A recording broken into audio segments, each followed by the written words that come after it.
Good morning. Morning, Your Honor. Do we have any preliminary matters? We have some exhibits to hand Oh, out. that would be fantastic. That would make Jamie's day.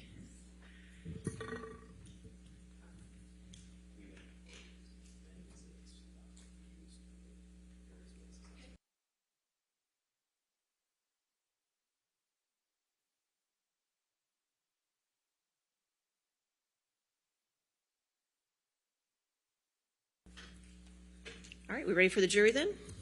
Yes, sir. Okay.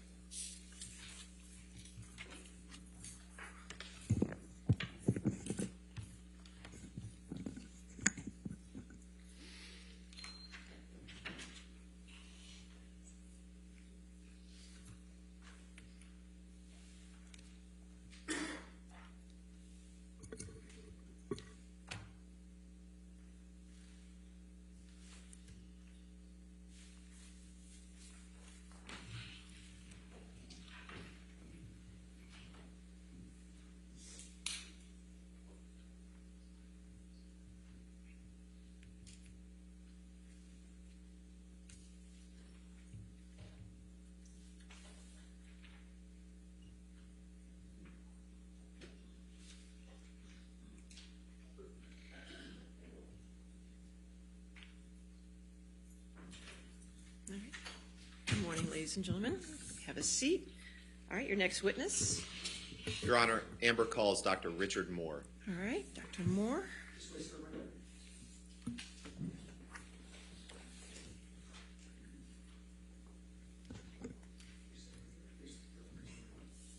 you solemnly swear or affirm to testify truthfully in this case under penalty of law?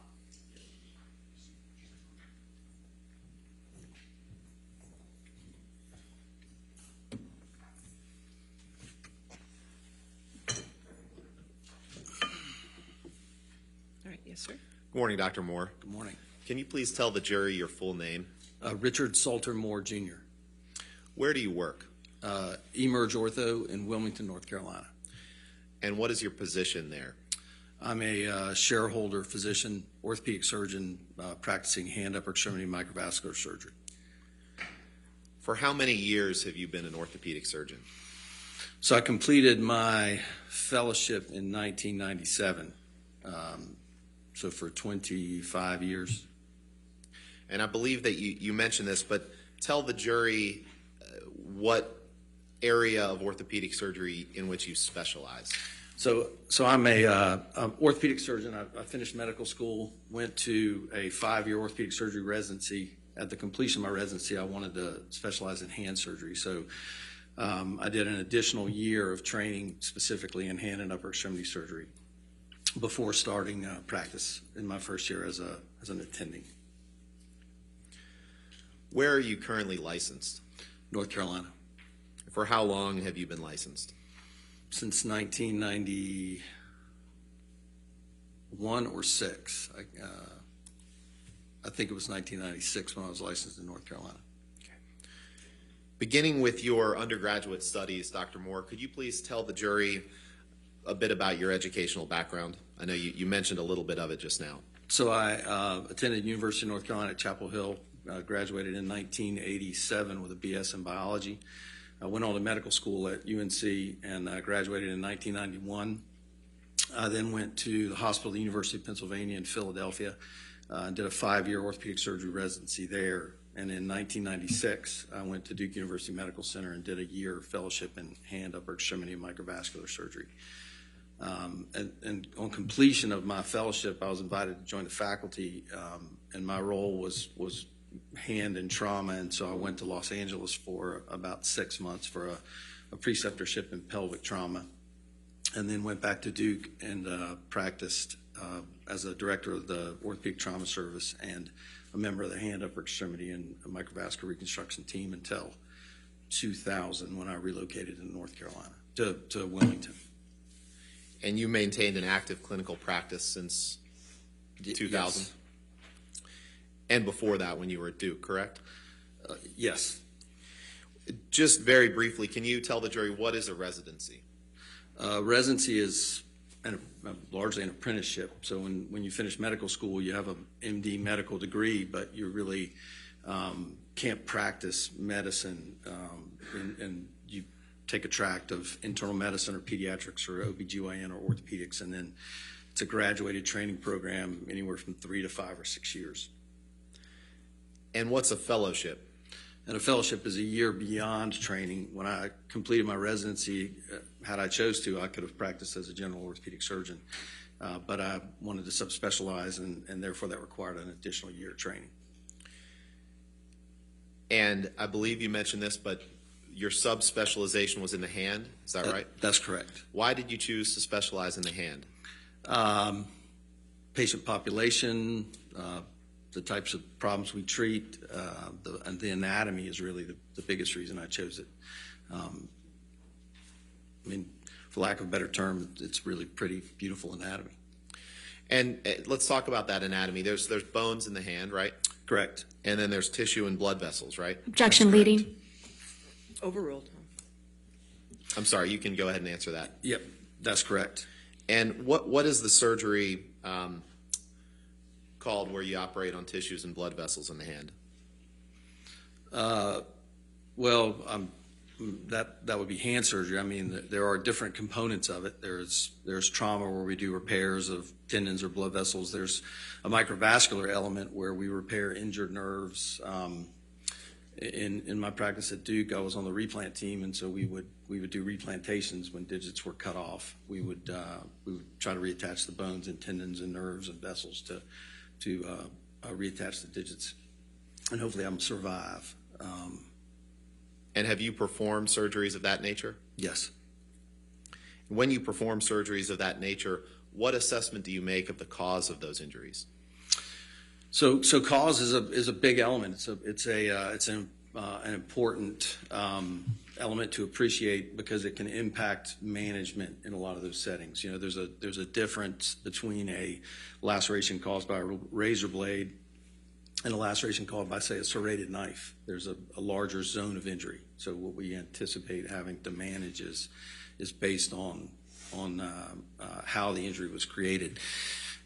There's also other elements, contamination. You know, farmyard injuries are totally different than clean injuries, and kitchen injuries with raw chicken are totally different than some other settings. And so it does play a large role in management. After your fellowship at Duke University, I believe you mentioned you had another role at Duke for a few years. Is that right? Can you tell the jury about that? So I did my fellowship, and I joined the faculty as an assistant professor, and so I was in charge of teaching residents and fellows. I was the director of the orthopedic trauma service, and I was on the hand call team in addition. Have you had academic appointments at any universities other than Duke? I have a adjunct assistant professor appointment at the University of North Carolina at Chapel Hill, which has affiliated training programs in the center where I practice now. Have you held any leadership positions in your field? I've been an officer and the past president of the North Carolina Society of Surgeons of the Hand, the Duke Hand Club or Society now. I'm a member of the American Society of Surgery of the Hand, of the Orthopedic Trauma Association, of the American Academy of Orthopedic Surgery, and of the American Orthopedic Association, the AOA. Are the majority of your surgeries hand surgeries? Yes. How many hand surgeries, ballpark, would you say you've performed in your career? Over 25 years, thousands. Have you seen finger injuries similar to the one sustained by Mr. Depp in Australia? Yes. And have you evaluated injuries like that? Yes. Have you treated injuries like that? Yes. Have you operated on fingers that looked like that? Yes. How many times? Ballpark. Hundreds, if not more. What does it mean to be board certified in your field? So board certification is a process that you pursue after you complete training. So at the time, there have been some changes, but at the time that I finished my training, after residency, we took a written examination, and if you passed the written examination, you had to practice for 2 years.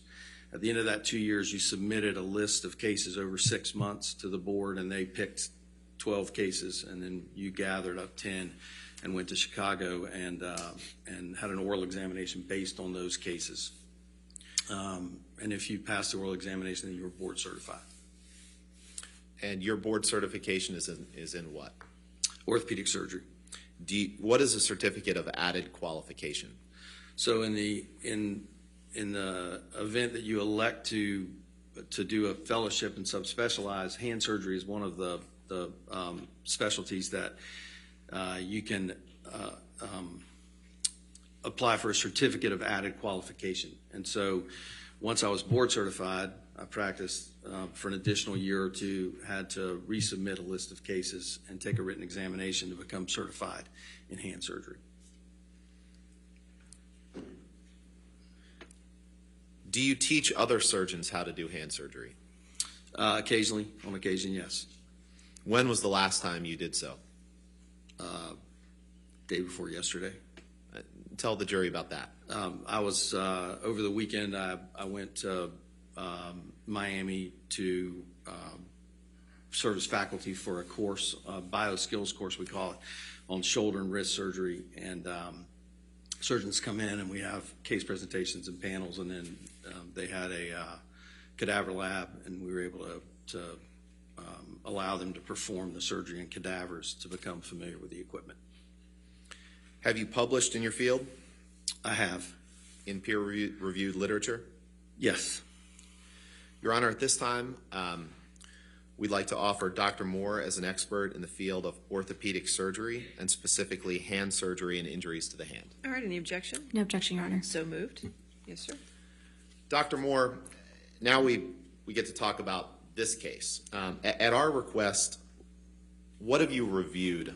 Just general categories of information have you reviewed at our request in this case? So a tremendous amount of material. I reviewed the video deposition and trial testimony of Mr. Depp regarding the injury, the medical records from Australia, the photographs of the injury from Australia and Los Angeles, texts and emails, the deposition of Dr. Kipper, and I'm sure there's more. And when you reviewed the deposition of Mr. Depp, was that just in paper form? It was a video deposition. And so what did you review of that deposition? The section where he describes the injury. And did you see a video of him describing it? I did. And you watched the testimony from this trial of him describing it? Yes. And you mentioned that you reviewed some texts as well. What are those? There were communications amongst Mr. Depp and his physician and others.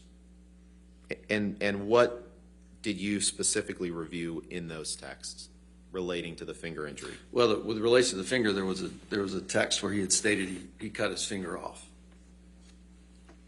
Now, Dr. Moore, I'm going to ask you some questions about this case regarding the opinions that you formed relating to Mr. Depp's finger injury.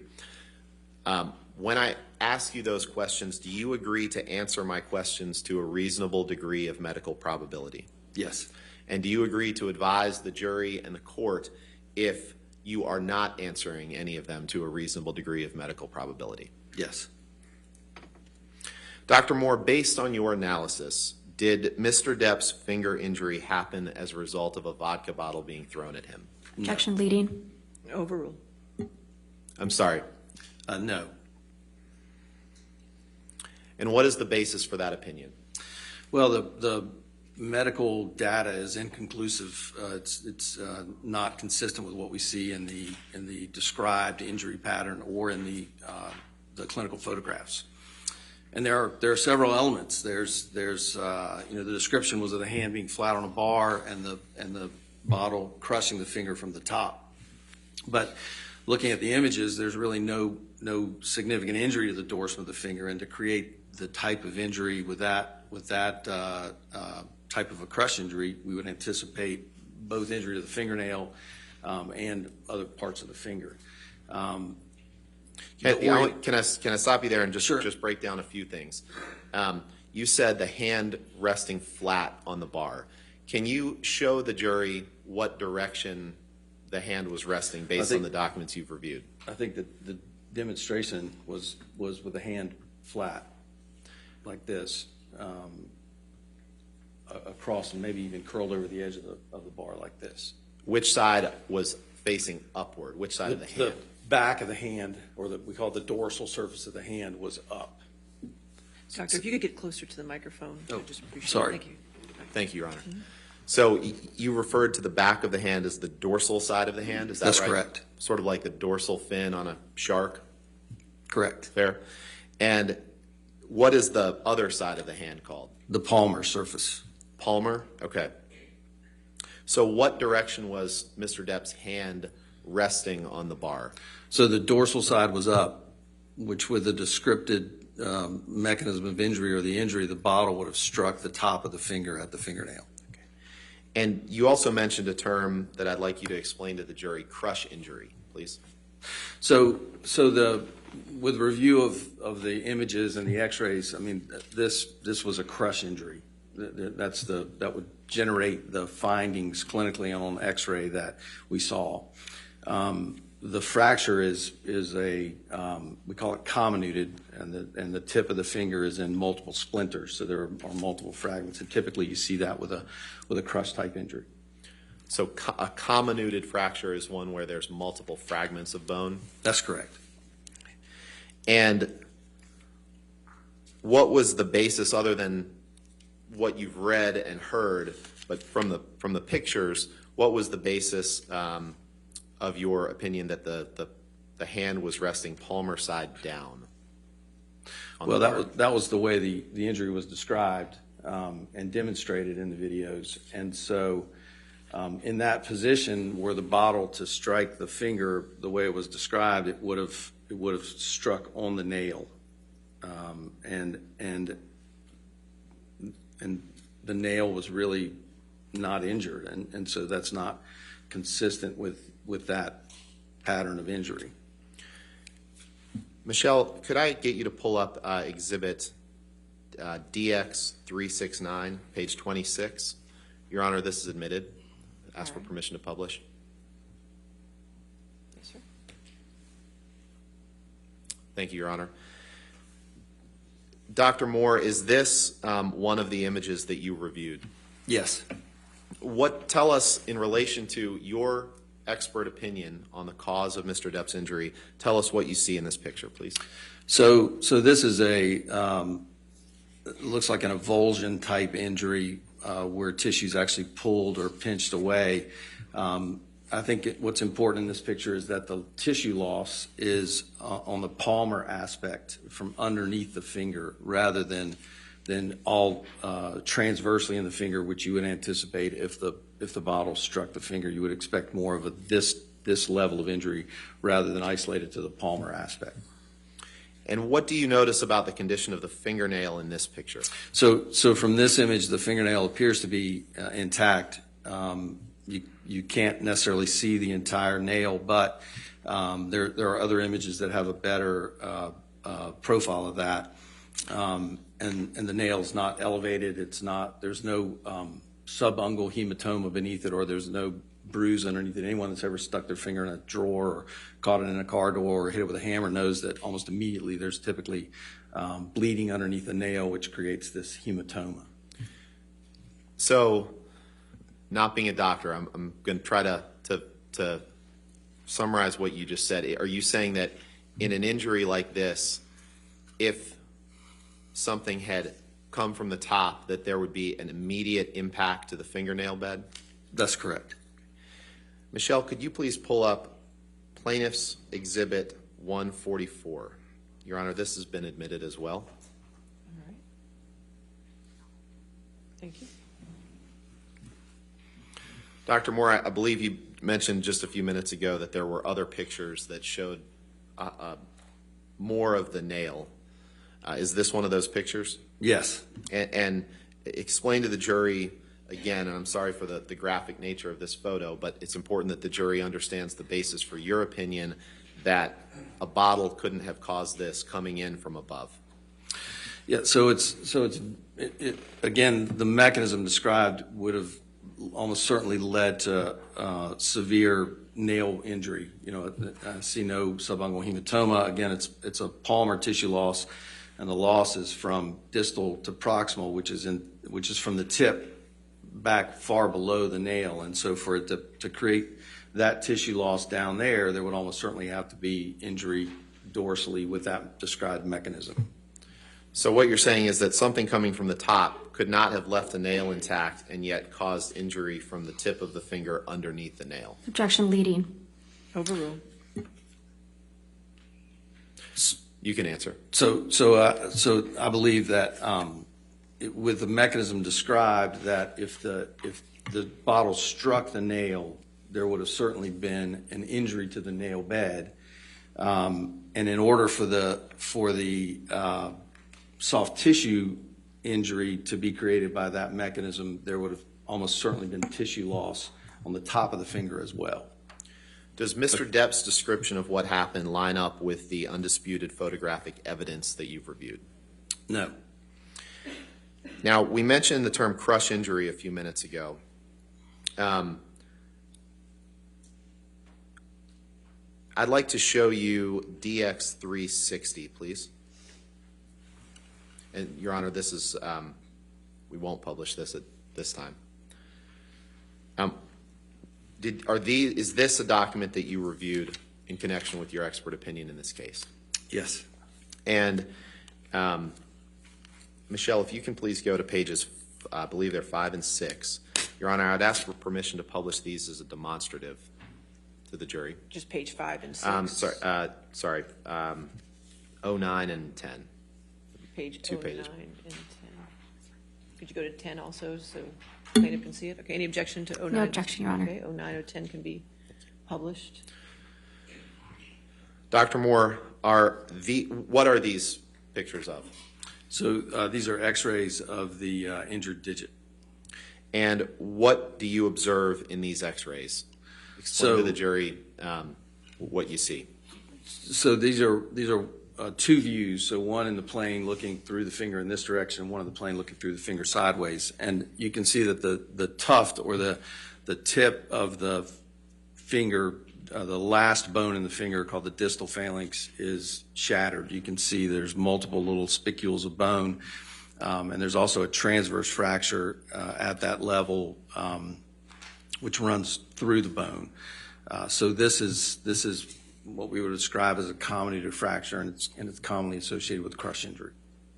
In your decades of practice, Dr. Moore, have you ever seen a comminuted fracture like this result from an object thrown in the way that Mr. Depp described?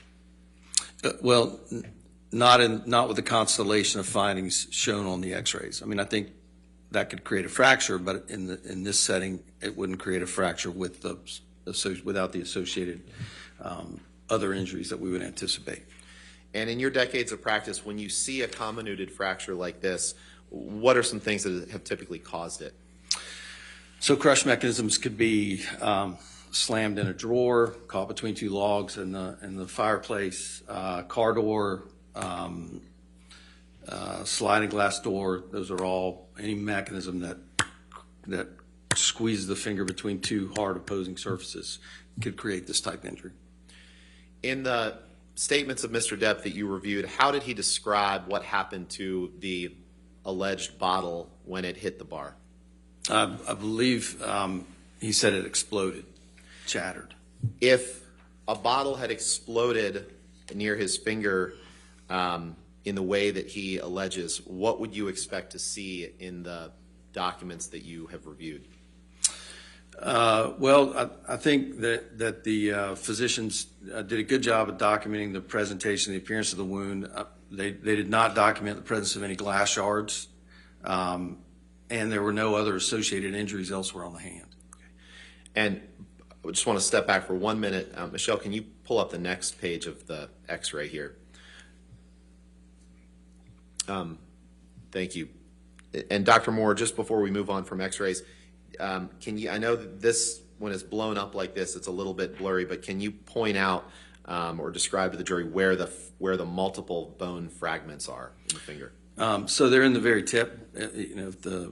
If you see the joint, and then there's what we call the transverse fracture, which is across the middle of the bone in the same plane as the joint, and then the multiple fragments are in the tuft. With a Xerox copy, the quality is not as detailed as a true X-ray. You can take that down, please, Michelle. Thank you. So back to the glass. In the records that you reviewed, Dr. Moore, did you see any adjacent injuries? In other words, injuries to any other part of Mr. Depp's hand other than the tip of his middle finger? No. And is that observation consistent with the explosion of glass type phenomenon that Mr. Depp alleges? Well, I think in the setting of a glass explosion like that, where there's multiple fragments and the tip of the finger's cut off, you would anticipate that there would be other lacerations. Did you review the documentation in the medical records from the hospital in Australia? Yes. Did any of those providers report retrieving glass from the wound? No. What about any glass near the site of the injury? No. What about any glass in other parts of the hand? No. What about any glass in any of the other fingers? No. Is there any reference at all, Dr. Moore, that you've seen to any glass in the records that you've reviewed? No. And Dr. Moore, in your decades of practice, have you ever seen an injury associated with a glass explosion that was focused on the end of a single finger in the way Mr. Depp describes? Well, not consistent with the clinical images and the findings in this case, no. Have you ever seen an injury associated with an alleged glass explosion where no other glass was found on any part of the patient's body or clothing or anything? No.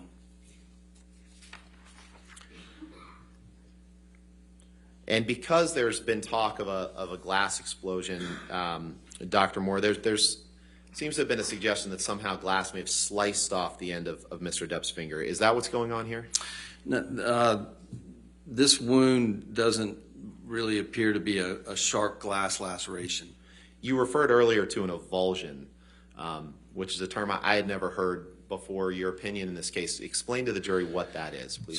So often with crush injuries and we'll see tissue loss that we call an avulsion, or where the tissue's actually pinched or pulled away rather than sliced or cut. It's not uncommon with crush injuries to see that. In your decades of practice, Dr. Moore, have you ever seen an avulsion injury with a partial amputation that results from an object thrown from the top of the finger in the way that Mr. Depp describes? No. Again, I think that the description differs from the clinical appearance on the images. Michelle, can you please pull up Exhibit 369 at page 12? This has been admitted, Your Honor. All right. We publish to the jury. Dr. Moore, you said you've treated thousands of hand injuries over the course of your career, correct? Correct. What is that on Mr. Depp's hand? So we describe that as a... Objection calls for speculation. The picture just changed. Sorry, page 12, please. Okay. Thank you. Thank you. What is that on Mr. Depp's hand? So that's a plaster I'm sorry. splint. Overruled the objection. Okay, sorry, thank you. I'm sorry, please tell the jury what that is on Mr. Depp's hand. So that's a plaster splint. A half a cast is how I sometimes describe it to patients, and it provides stability for comfort and to protect fractures in the course of treatment. Is that plaster splint hard or soft? What's plaster Paris? It hardens like a cast does. Dr. Moore, does Mr. Depp's description of how his finger became injured line up with the facts that you've seen? No. I have no further questions. All right. Thank you, Dr. Moore. Cross-examination.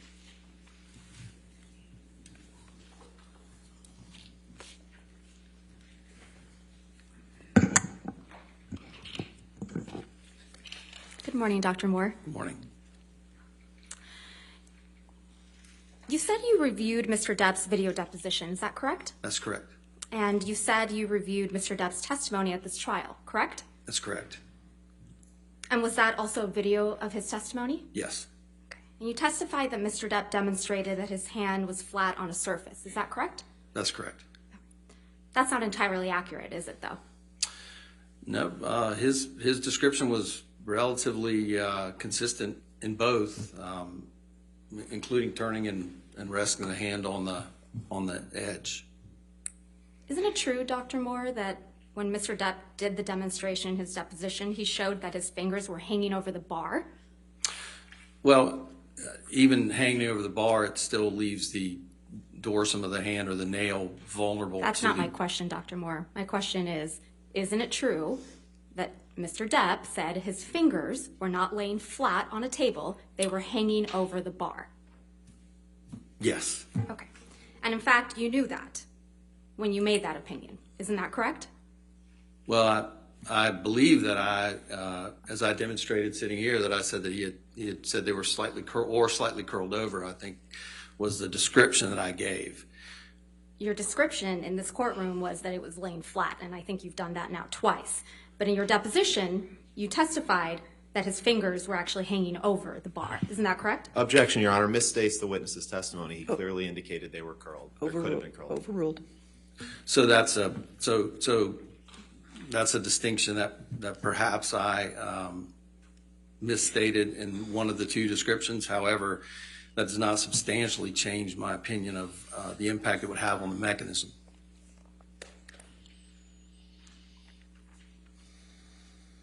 Isn't it true that Mr. Depp also testified that the bottle came from an off angle? Yes. Okay. And you consider that in rendering your opinions today, correct?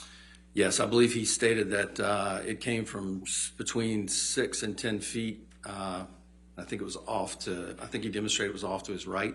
I can't recall specifically, but it was off angle, yes. Okay. So it didn't come from the top, as you previously testified just a few minutes ago, correct? Well, no, it would have struck the top of the finger, but it may have been slightly off angle in its approach based on the description. Mr. Depp described it as off angle, correct?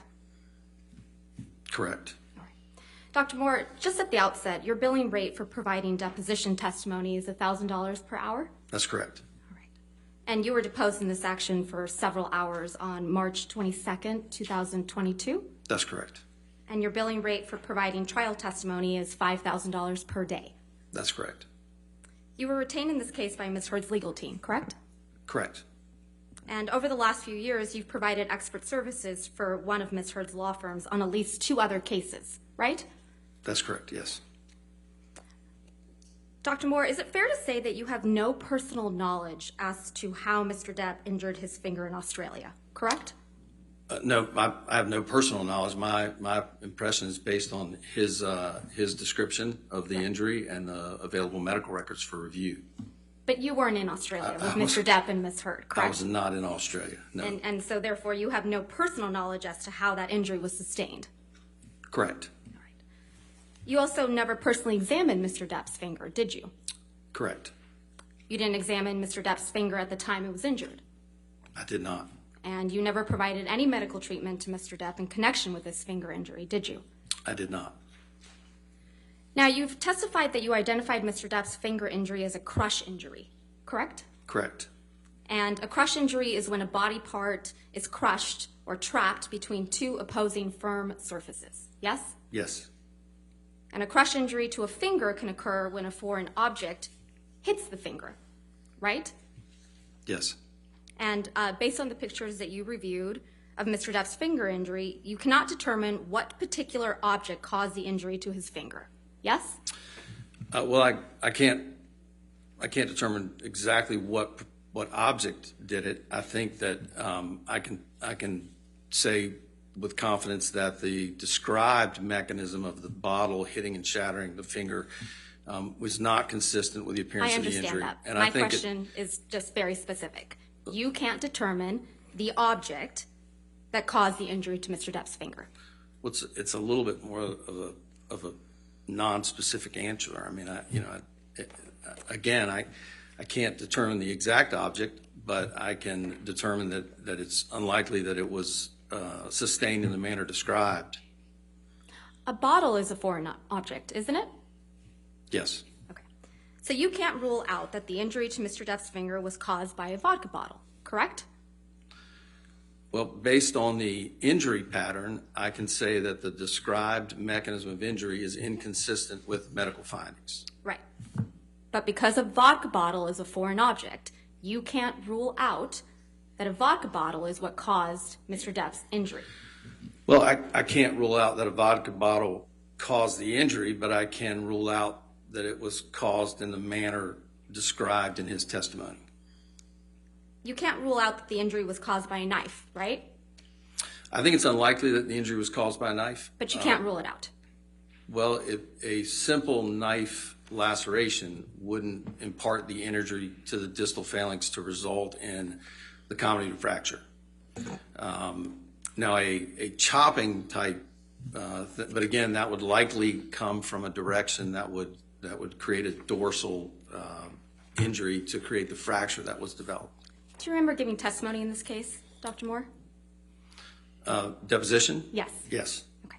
And you were under oath, correct? Correct. All right.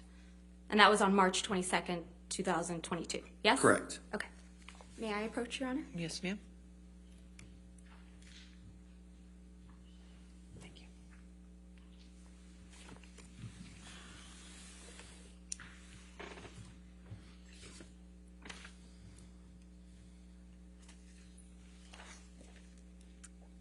Dr. Moore, may I please have you go to page 163 of your deposition, specifically line 17.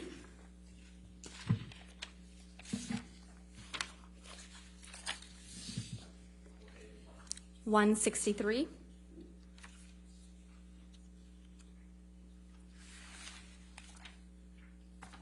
Actually, apologies, 164.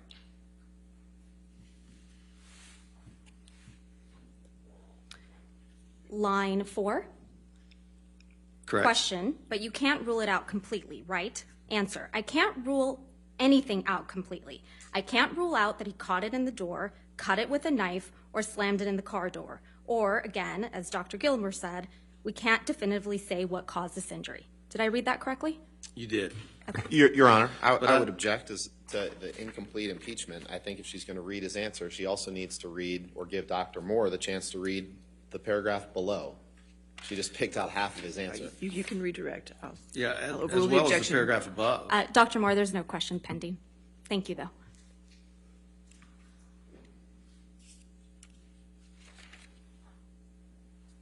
So you can't rule out that the injury was caused by a car door either. Is that right? Correct. Okay.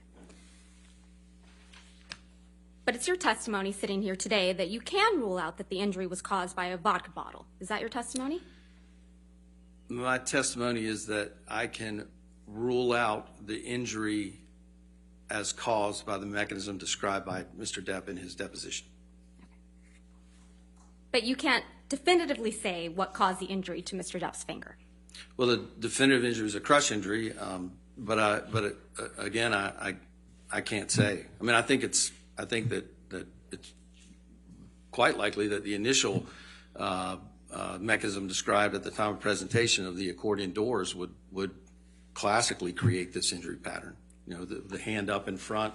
If you picture accordion doors as the edge is closed, if the hand's up, the palm is exposed. If the door's pushed, and the Dr. hinge Moore, closes about the fingers. I understand that. But my question is, I think it's important that they understand that. this is the time for me to ask you questions. Your counsel will have the ability to rehabilitate you and ask you questions on redirect. Right now, let's try my question. Okay. You can't definitively say what caused the injury to Mr. Depp's fingers, yes or no? No. Okay. In conducting your analysis of Mr. Depp's finger injury, you did not attempt to reconstruct the incident. Is that right? Well, I think the incident was reconstructed. You mean did I throw a vodka bottle at something? No, no, Dr. Moore. I mean, you didn't do any type of accident reconstruction, either computerized or you didn't conduct any type of accident reconstruction of the No, alleged. that's correct. My opinion is based on the medical records and the clinical images and Mr. Depp's description. And your analysis is based on an understanding of how Mr. Depp described the exact position of his finger at the time of the injury, yes? Yes, Okay. And your analysis is also based on the assumption that Mr. Depp's hand remained completely still in the instance that a vodka bottle was hurled at him, yes? no, my assessment is on his description of the vodka bottle striking the top of his finger. But his hand stayed still, according to your analysis, yes? I guess it was still long enough for the bottle to hit it, but natural reaction would be to try to pull away. When you perform traumatic finger surgeries, you inquire about the cause of the injuries, correct? Correct. And your best information on that is typically just the self-report of the patient, yes? Correct. And your assumption is that the patient is trying to get care. Because the patient is trying to get care, that person, that patient, is generally telling the truth, right? You would hope so. Yeah. You reviewed Dr. Kipper's deposition testimony informing your opinion about Mr. Depp's finger injury, correct? Correct. In forming your opinion, did you consider Dr. Kipper's deposition testimony that while Dr. Kipper was providing emergency treatment Objection, for Your Mr. Honor. Depp, May we approach? Okay.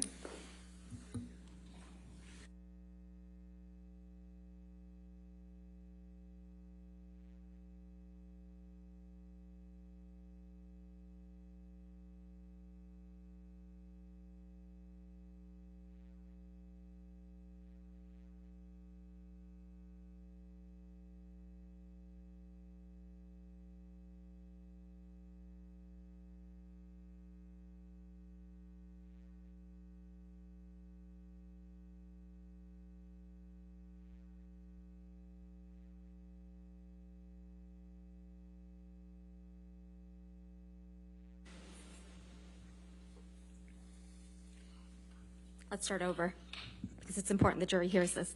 So in forming your opinion, did you consider Dr. Kipper's deposition testimony that while Dr. Kipper was providing emergency treatment for Mr. Depp's finger injury in Australia in the driveway of the house, Mr. Depp told him that his finger was injured when Miss Heard threw a vodka bottle at him?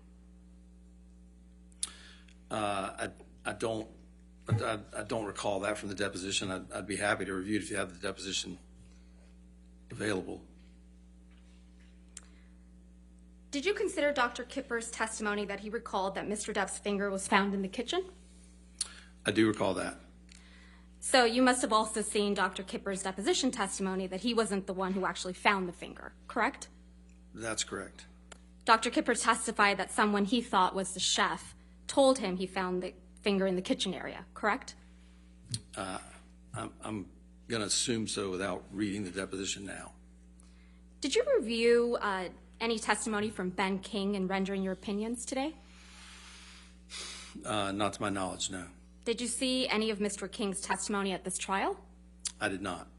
So you're not aware that Mr. King testified that he is the one who found Mr. Depp's finger, are you? No. And you're not aware that Mr. King testified that he found Mr. Depp's finger in the bar area, right? Correct.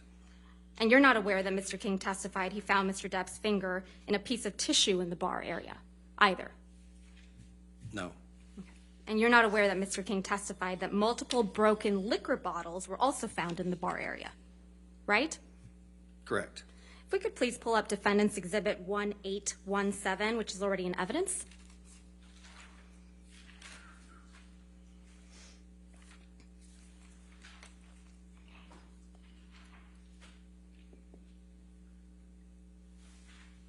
And it may be published, please. I just don't have it yet.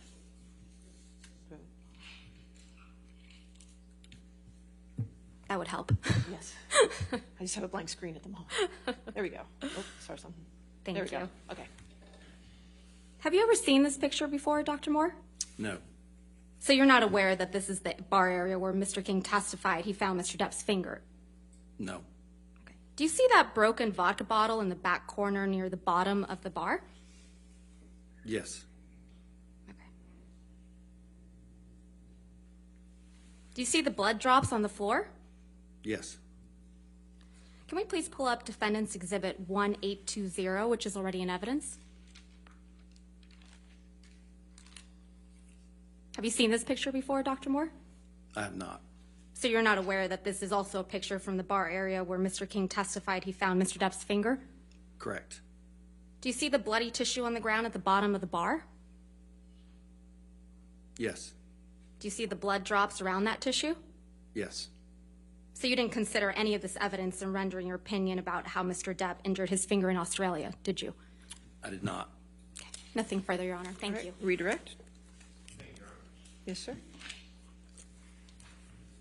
Can you pull up Exhibit 1817 that was just shown to the witness, please?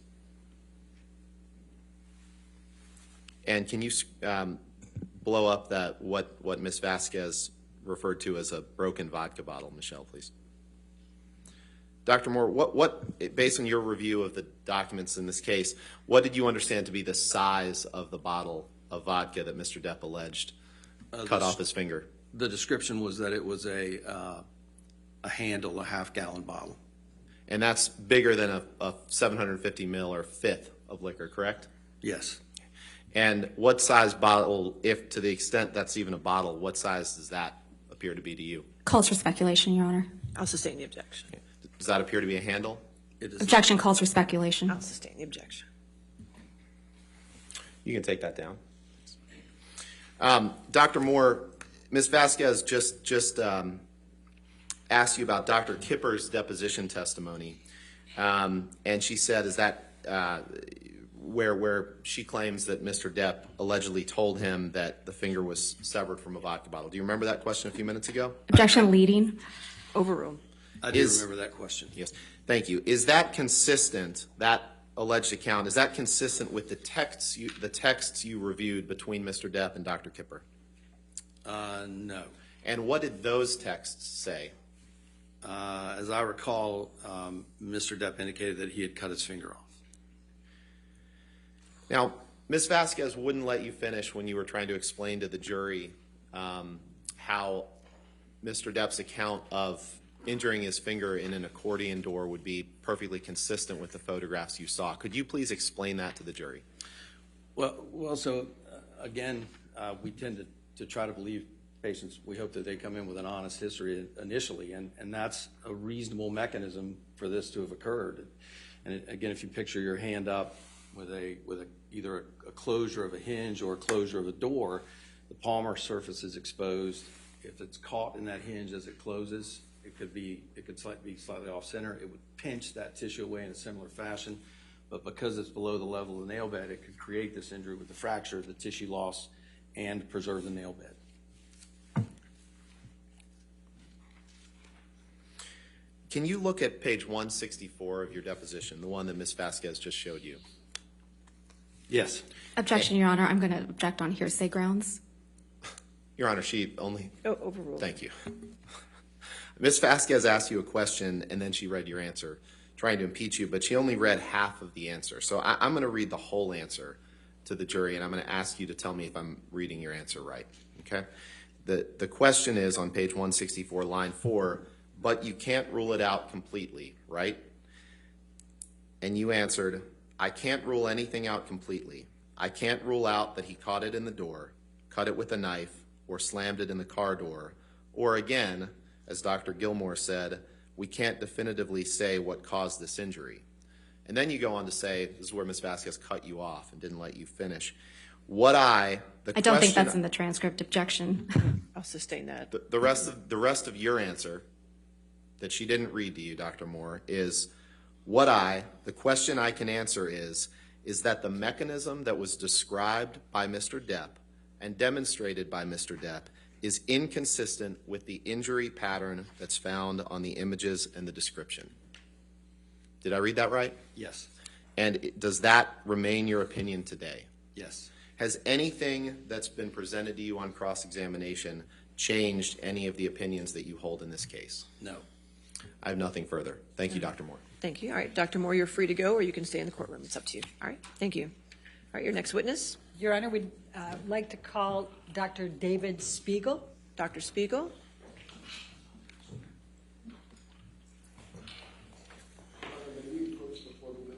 All right, that's fine. Yes, sir.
Thank you, Your Thank you. All right.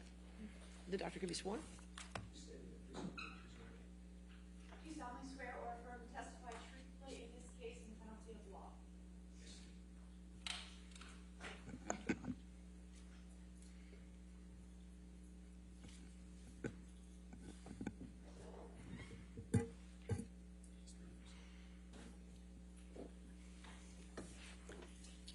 Thank you, Your Honor.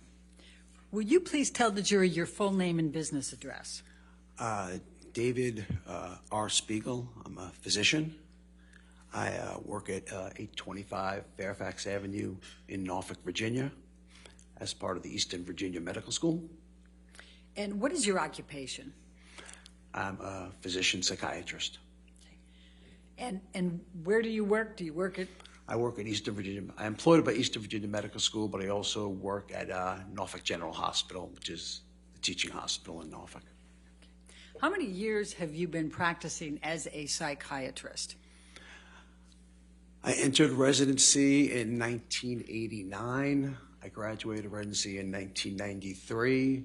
So from 1993 to today, I've been in physician practicing. That's almost 30 years? That's 30 years, yeah. Okay, thank you. Please describe for the jury the nature of your clinical practice. So my clinical practice is comprised of both inpatient care at Norfolk General Hospital, as well as my outpatient practice at Eastern Virginia Medical School. About 85 to 90% of my day is clinical between the two components. And what is involved in a comprehensive evaluation? So in a comprehensive evaluation, in addition to reviewing the historical information that you receive from collateral other sources, you undertake a history from the patient. You get, whether it's the history of current illness, the past psychiatric history, family history, social history, legal, substance history. Then you do what's called a mental status exam, which is the psychiatric version of the physical exam, where you're actually giving a description of what you see in front of you. Then you can do cognitive testing, which tests the patient memory, attention, concentration, etc. Then you come up with a working and a differential diagnosis, describe any other additional testing you may need or not need, and then you come up with a treatment plan. How many patients have you treated over the 30 years? Quite a lot, probably in the tens of thousands. And how many patients do you regularly see? So inpatient is generally about 5 to 8, sometimes more. Outpatients probably 5 to 6, sometimes more. I should point out that my inpatient work is divided between consultation, psychiatry, and I believe we're going to talk about that, as well as working on the inpatient service. So I believe we will talk about that. What, if any, differences are there on how many patients you see on weekends as opposed to weekdays? So when I'm on call, which is on either a Saturday or a Sunday meeting, I have to be in the hospital and around. That's probably an additional 35 plus patients. How frequently do you treat patients who abuse drugs and alcohol? Unfortunately, drugs and alcohol are part of psychiatric practice, and so probably 3/4 of my patients have substance abuse problems. Does this include both legal and illegal drugs? Yes, put them both together, probably 75%. And how frequently do you treat patients who have suffered from someone in their lives who abuses alcohol and drugs? On a regular basis, like I said, on a daily basis. This is part of what psychiatry is. Okay. And as part of that treatment of patients who abuse drugs and alcohol, do you evaluate the impact of the abuse on their brains and personal interactions with others? Yes, substance of abuse, both in the short term and the long term, can affect the brain in terms of mood, behavior, cognition, meaning attention, concentration, memory, ability to control your behavior, as well as your overall level of functioning. It can affect it in the short term, such as alcoholic blackouts. It can affect it by causing stroke, such as stimulants can. And so at the end of the day, it's a rather lengthy list of what substance abuse can do to the human brain. Dr. Spiegel, how frequently have you treated patients who have suffered intimate partner violence? Again, it's very unfortunate that probably 50% of my patients suffer from trauma. If I had to guess of those 50%, probably 25% of my practice is people who have suffered intimate partner violence. And how consistent is that with the national average? In America, unfortunately, it's about 20 to 25%, depending on the study, of women have complained, have reported intimate partner violence. And how frequently have you treated patients who have perpetrated the intimate partner violence? So again, in the outpatient setting, I don't see it quite as much, but in the inpatient setting, again, it's a really relative common phenomenon that I will see perpetrators of partner violence, and they're patients who need treatment too. And overall, how many patients have you treated who have been perpetrators of intimate partner violence? Perpetrators? Yes. Probably 5 to 10% of the patients I do is perpetrators. And would you say tens of thousands over the 30 years? Yes. And leading. Overruled. Thank you. As part of treating patients relating to intimate partner violence, do you regularly evaluate these patients? Do I regularly evaluate the patient? Evaluate the patient, yes. Oh, yes. Yes, regularly. I mean, they get the same comprehensive evaluation that I described before. Are you licensed in Virginia? Yes, I am. And when did you first become licensed in Virginia? 1993. Have you been qualified by courts as an expert witness? Yes, I have. In how many states have you been qualified as an expert? 3, which would be Virginia, Maryland, and South Carolina. Dr. Spiegel, can you please review for the jury your educational background, beginning with your undergraduate studies? So I went to Duke University undergrad. I went to medical school at the State University of New York Health Science Center in Brooklyn, formerly known as Downstate Medical Center. I did my internship and residency between Dartmouth Hitchcock Medical Center and Penn State Hershey Medical Center. And I'm also fellowship board certified in consultation liaison psychiatry. okay. And where did you do your residency and your internships? So I did my residency for Penn State and internship at Dartmouth. Okay. And what is your current title and position? So I am in the acting chair, endowed chair, and professor in the Department of Psychiatry and Behavioral Sciences at Eastern Virginia Medical School. Are you board certified? Yes, I am. And what are you board certified in? General adult psychiatry and consultation liaison psychiatry is a subspecialty. Okay. So you have 2 board certifications. Yes. Okay. Can you explain to the jury what's involved in board certifications in those 2 fields? So board certification is the standard we strive to in being a physician or any other mental health practitioner. It involves taking a very comprehensive test at the beginning of your career to initiate board certification. Then you get tested again every 10 years. Then you have to go through continual medical education throughout the entire period. You have to do what's called performance in practice, which is basically ways to improve things in your practice. And again, this occurs always throughout the years. Okay. Now, are you a member of any professional organizations? Yes, I am. Could you I'm a please tell the member jury? of the American Psychiatric Association, as well as the fellow of the American Psychiatric Association. I'm a member of the Medical Society of Virginia. I'm a member of the Psychiatric Society of Virginia. I'm a member of the Tidewater Academy of Psychiatry, and I'm a member of the Academy of Consultation Liaison Psychiatry. Do you have any teaching responsibilities? Teaching. Oh, yeah. Teaching, yes. So yes. So teaching is a daily occurrence as part of my job when I do my inpatient rounds. Residents, medical students, physician assistant students are assigned, so we round together, and there's teaching with every single encounter. In addition to that, I teach lectures to the residents, to the third, second, and first year medical students, as well as a fourth year medical student lecture as well. So I'm constantly teaching. Have you engaged in any hands-on training of psychiatrists practicing in Virginia? Hands-on training with the residents? With psychiatrists? Oh, yeah. So again, I'm teaching at bedside. I mean, we don't speak in front of the patient, obviously, but I'm teaching at bedside, meaning after we see a patient, we discuss the important points to learn.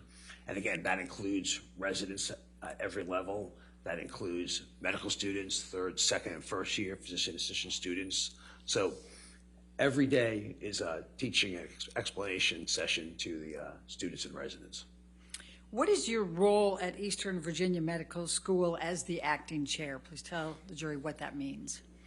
So as the acting chair, you are not only accountable for your own practice, but you are accountable for your faculty members' practices.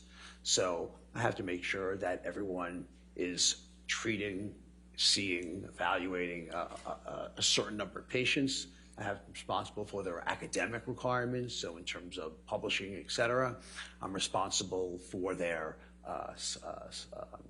teaching assignments to other residents, to other students. I'm responsible for fiscally, that they are accountable to their fiscal productivity. So, and a heck of a lot of other administrative meetings that I go to. Have you published in your field? To the tune of about 80 manuscripts, and I have my own book on catatonia and the consultation liaison setting. I have a book chapter on the current and current and contemporary approaches to temporomandibular disease, at least the psychiatric portion. I'm also in a dissociative identity disorders chapter on a wiki book. And have you peer-reviewed literature? Yes, so I'm a reviewer on. I've served as a reviewer on Lancet. I've served as a reviewer as innovations in clinical neuroscience. I've served on reviewer for clinical neuropharmacology, and I'm actually editor-in-chief of, at this point, of clinical neuropharmacology. Have you lectured on the effects of drugs and alcohol on the human brain? Yes, I teach to the residents. I teach lecture to the second-year medical students, third-year medical students. So I am fully aware of not only what I teach, but what I see in the emergency room and the consultation and inpatient settings. Have you published and lectured on the causes and effects of intimate partner abuse? Yes, I punctured, I believe, 2 articles on the effects of trauma, and in that trauma was intimate partner violence. Are you familiar with the hallmarks of intimate partner violence? Yes. Are you familiar with what causes intimate partner violence? One more, excuse me? What causes intimate partner violence? Yes, there's a multiple explanation that cause intimate partner violence. And if I kind of just mention at this point too, that when we are discussing intimate partner violence, I think it's imperative for the jury to know we are talking about repetitive behavior over periods of time. And the type of abuse can be any physical, psychological, sexual, but just as important is for somebody, one of the partners, to maintain some uneven element of control or to maintain power, control, or authority. So there are a lot of facets to intimate partner violence. I know people tend to think of it as just the actual abuse act, but there's more to it than just the actual abuse act. Abuse act's important, but it's not the sole thing. Your Honor, I'd move to qualify Dr. Spiegel as an expert in the field of psychiatry and behavioral sciences with specific emphasis on drug and alcohol abuse, intimate partner violence, and the effect of these as they pertain to the issues in this case. All right, any objection? Yes, Your Honor. You wish to voir dire? I do. Okay. To his qualifications. His qualification. Okay, thank you.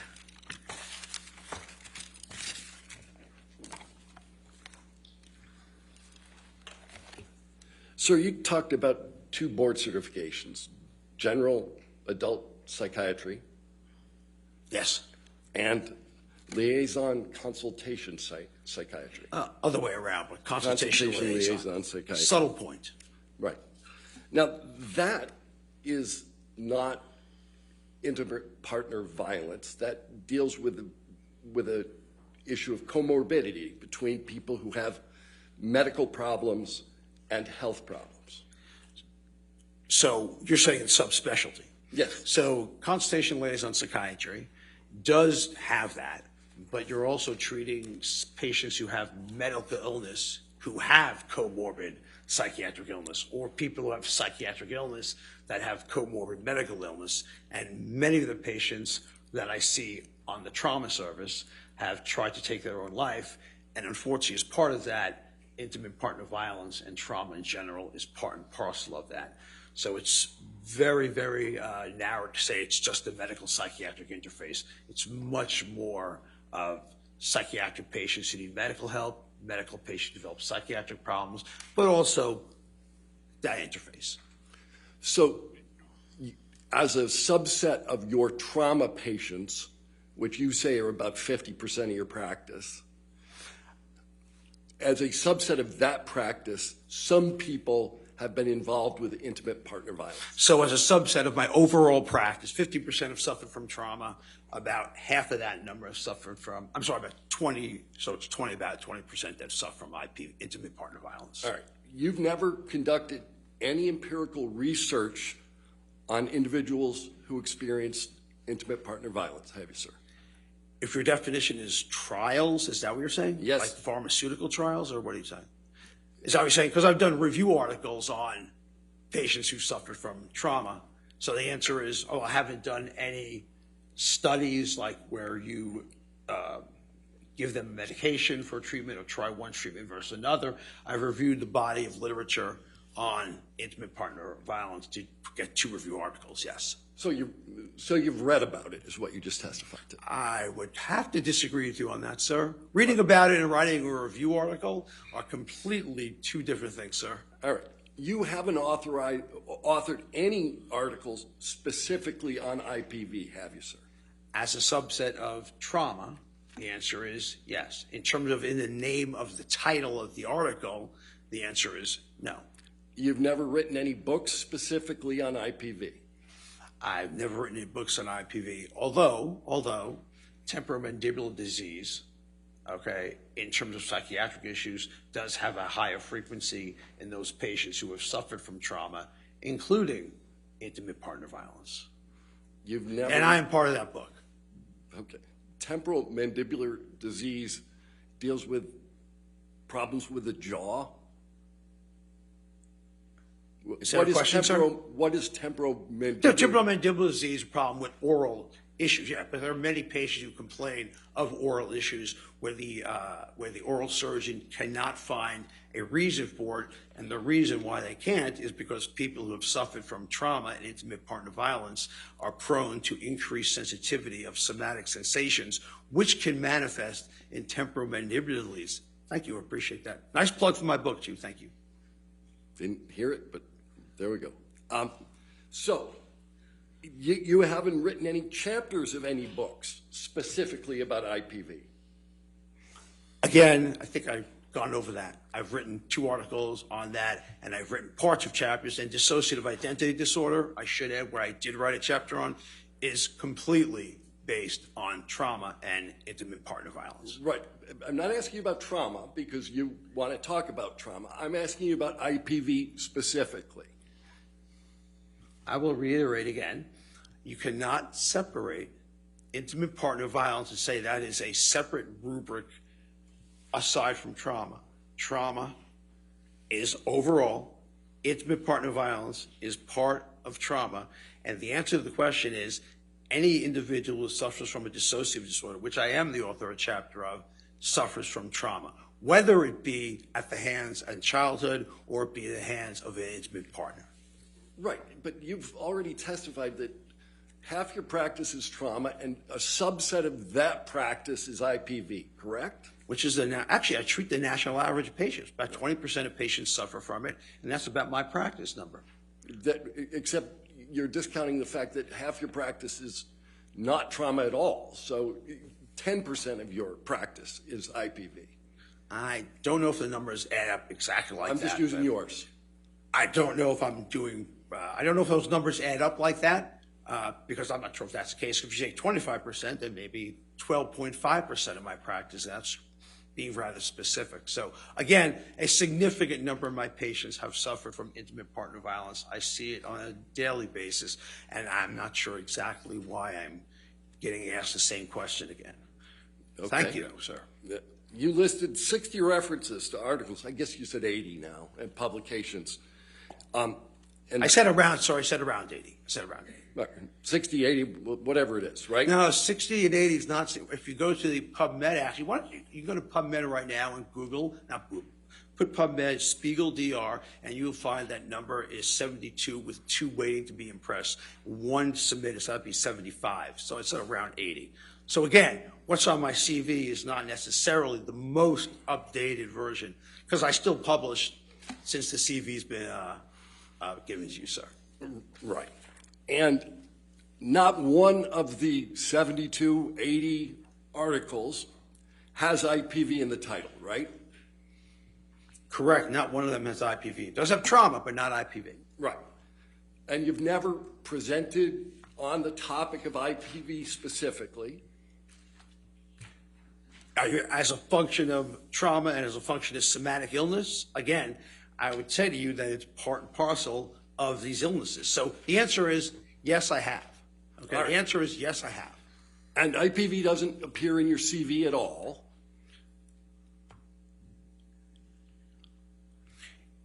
If you say it's not in my CV, I will believe you.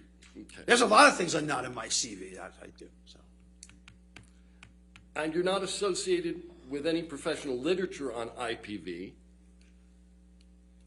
I'm sorry, repeat the question, sir? Is there any professional literature that you've contributed to relative to IPV specifically as opposed to trauma generally?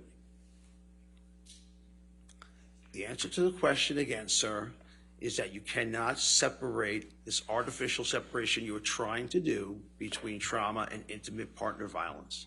It is part and parcel of trauma. We don't thread it like that.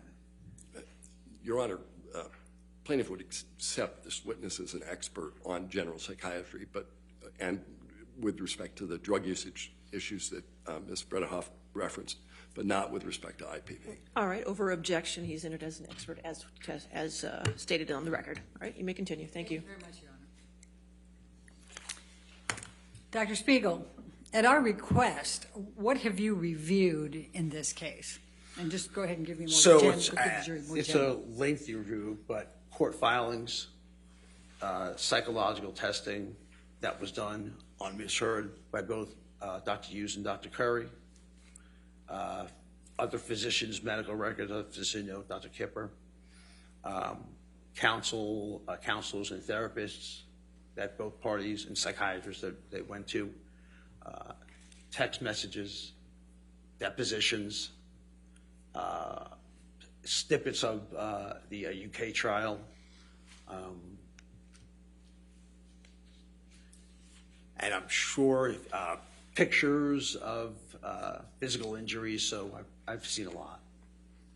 What, if anything, have you seen in terms of emails, audios, videos? Yes, so I've seen videos of Mr. Depp. I think the video was showing of Mr. Depp destroying, slamming cupboards and breaking glass and yelling at Ms. Heard while having a wine glass in his, with wine in his hands. I've seen videos of destruction of property in the house. Okay. And what, if any, review have you conducted of the deposition and testimony of Mr. Depp's hired witness, Dr. Curry? Objection. Sure.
Do you remember my question?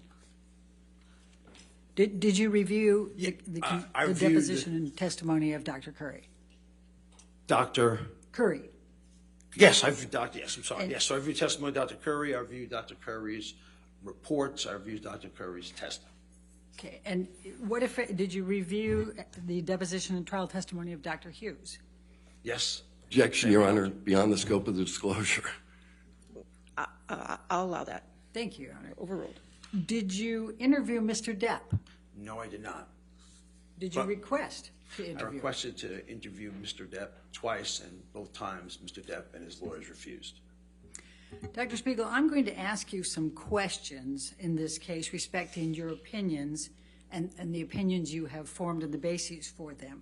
And I'm going to ask you to provide me with, in a reasonable degree of medical probability or certainty. Can you do that?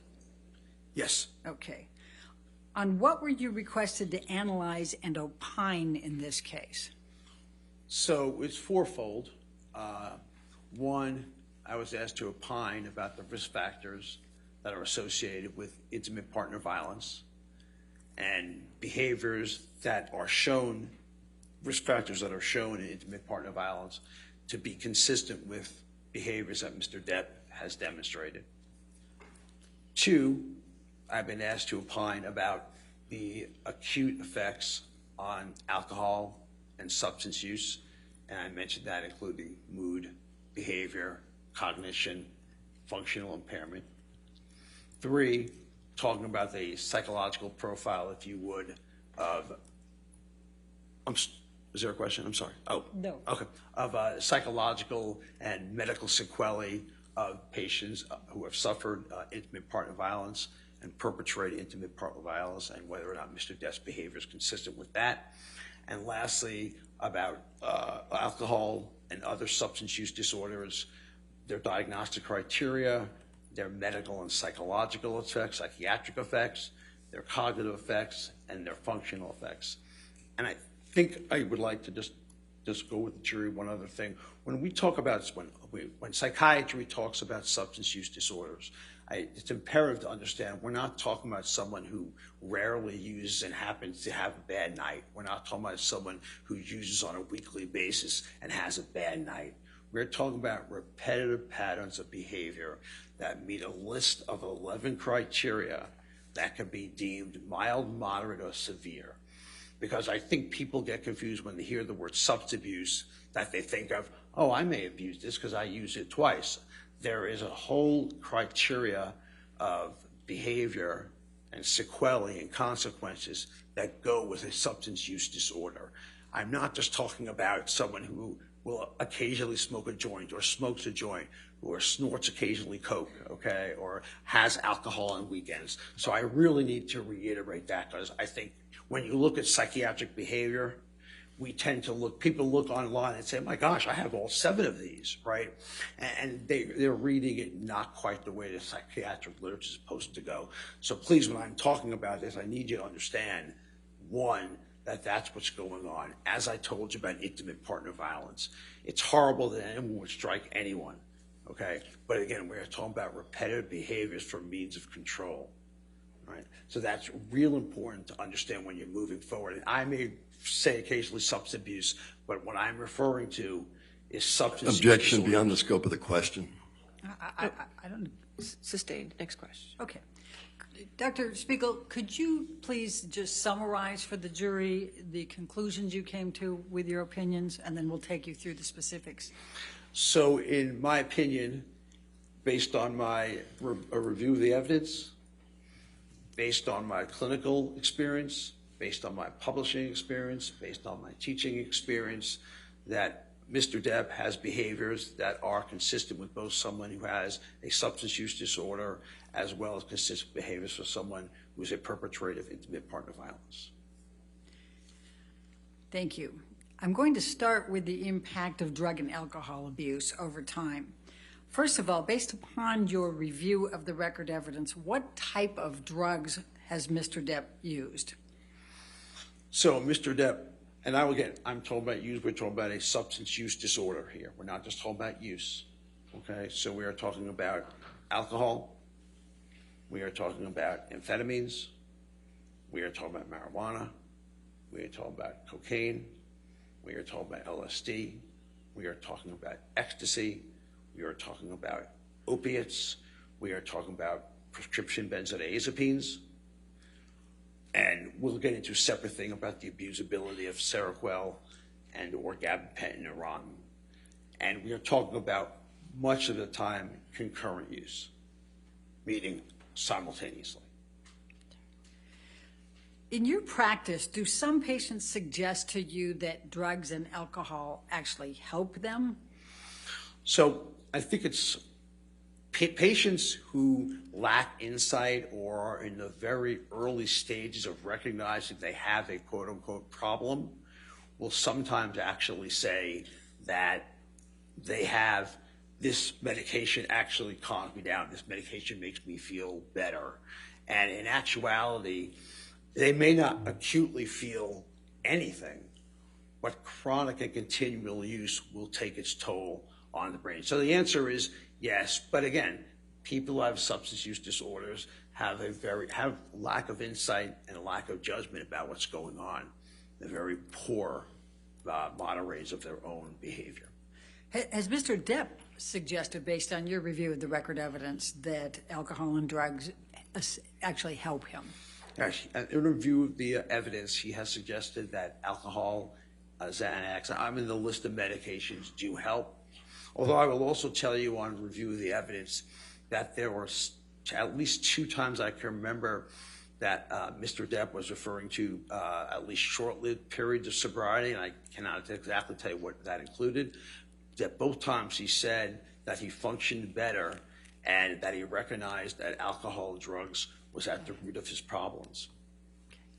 Now, there's been testimony that Mr. Depp is quite charming, both off and on the drugs and the alcohol. What is your answer to that? So, again, let me put one thing clear here.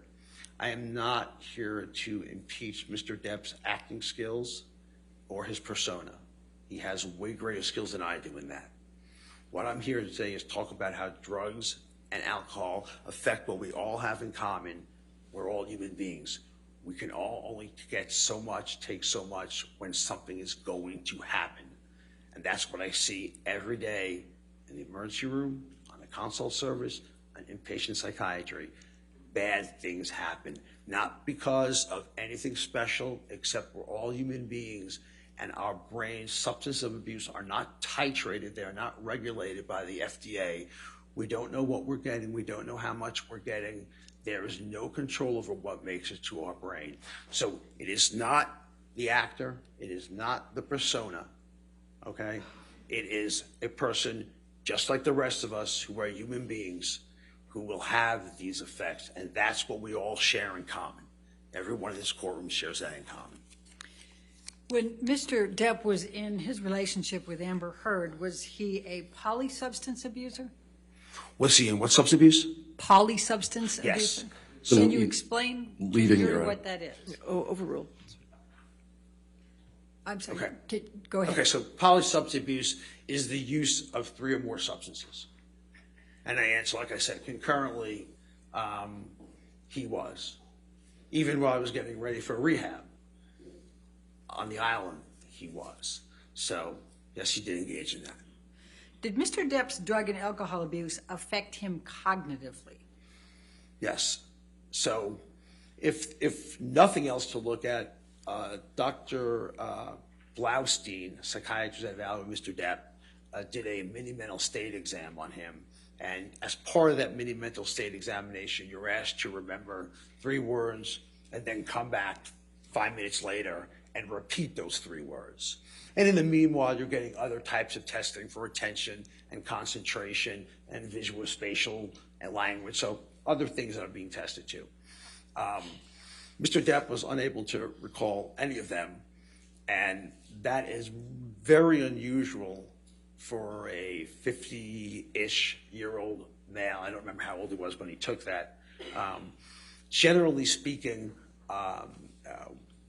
that age group should be remembering 2 or all 3 of those words. One, I do know that his lines were also fed to him by earpiece, again, affecting memory. I did see in video deposition about having to have questions, I don't want to say repeat as much as completely forgotten. So the answer is yes. And you know, any one of us who use alcohol and cocaine to that level of degree, and I'm talking about a severe level of substance use disorder, are going to have effects. It is inescapable because we all have brains that are malaffected by extensive substance use, and potentially sometimes less, but certainly what we're talking about here is extensive. What, if anything did you observe from the record evidence about Mr. Depp having difficulty focusing, his attention span, processing, whether he could function as an actor? So, Objection compound. Compound is only if it's Overruled. Thank you. So again, in terms of the acting part, we do know that he needed his lines fed to him for movies. Part of that could have been also due to, and I don't know which movie, and please forgive me about that he actually confessed he did a movie entirely wasted. So I imagine it would be harder to do that. Additionally, like I said, when I looked at deposition, you can tell that the processing speed was down. His thinking rate was down. If your thinking rate is down, and I'm not talking about, again, I'm getting older. I'm probably not as sharp as I was at 25, okay? But I'm talking about so slow that when we're trying to move on to other questions, we're still trying to answer the original data that's presented to us. So attention span is very much impaired. And if your attention span is impaired, your memory is going to be impaired. It is inescapable that that's going to happen. So all that comes into play there, and that's what I witnessed in the video deposition. Fortunately for Mr. Depp, I do see that during this trial, his cognition has improved somewhat, which will happen if you are sober. So I commend him on that. But again, I'm specifically referencing the time with Ms. Heard's and Mr. Depp's relationship. So we're talking about that. What, if any, observations from the record evidence did you have about Mr. Depp having alcoholic blackouts or foggy mind? Again, there were reported times where he would be essentially, quote unquote, passed out drunk. You saw pictures of him passed out drunk and not being able to remember what he did, which is, again, if you look at the record evidence, you will see that, and this is linking intimate partner violence and substance uses together. I know we're going to get to that, which is basically if you have blackouts and you're using alcohol or using cocaine, it's going to be near impossible to remember what happened the night before. I don't think I'm the first person that's ever told you that alcohol can cause blackouts. And basically, alcohol decreases a brain chemical, glutamate, which is involved in memory formation. If it blocks that to an extensive degree, the individual cannot remember what happened because they didn't have enough time for their brain to process the memory. You need this brain chemical. So does alcoholic blackouts happen every time? No, of course not. But are they a complication of a use disorder? Absolutely yes. And there was record evidence of that. Dr. Spiegel, you said at one point alcohol and cocaine. Is it possible to have blackouts with alcohol and different types of substances? Yes. So my clinical experience, and I'll date it back within the last month, we had a patient who was using both, especially cocaine, and she had these kind of stroke-like lesions around the brain center known as the hippocampus, which is involved in memory formation. So Objection relevance. Just giving an example. Overruled. Combining the two substances together increases the likelihood, even if you don't get what is a major stroke. And again, we think of a major stroke as someone who has speech difficulties and movement difficulties. There's a lot of different types of stroke that can just affect cognition. They don't necessarily have to have severe movement deficits or severe language deficits. They can solely affect you in terms of your cognitive symptoms. and actually known as a vascular neurocognitive disorder. So you need to understand, and that's part of the psychiatric diagnosis. You need to understand that you can have these insults, these lesions, these strokes, without demonstrating physical features. And at a minimal, we know that he was using both substances concurrently, and at a minimum, we know he has cognitive issues that we talked about, or at least had some of them. Thank you, Dr. Spiegel. What, if any, correlation is there between domestic abuse, heavy alcohol abuse, and cognitive disorders? So, the risk factors, if you would, for intimate partner violence, okay, and there are probably many of them. I don't have time to go over all of them, but the ones in particular, characters in particular, are one, having someone in the relationship who is jealous or suspicious. Two, having someone who has a higher than average acceptance of violence ideations. Three, someone who has rapid and extreme mood shifts. Four, someone who has limited self-control. One of the roles of cognition, one of the roles of our brain, is to prevent inappropriate behaviors and acting out on thoughts. We all get angry at people. That's human. We all get angry at people. We all think things about people. The difference is when our brains are intact and working well, most of us don't act them out, okay? Most of us do not act them out.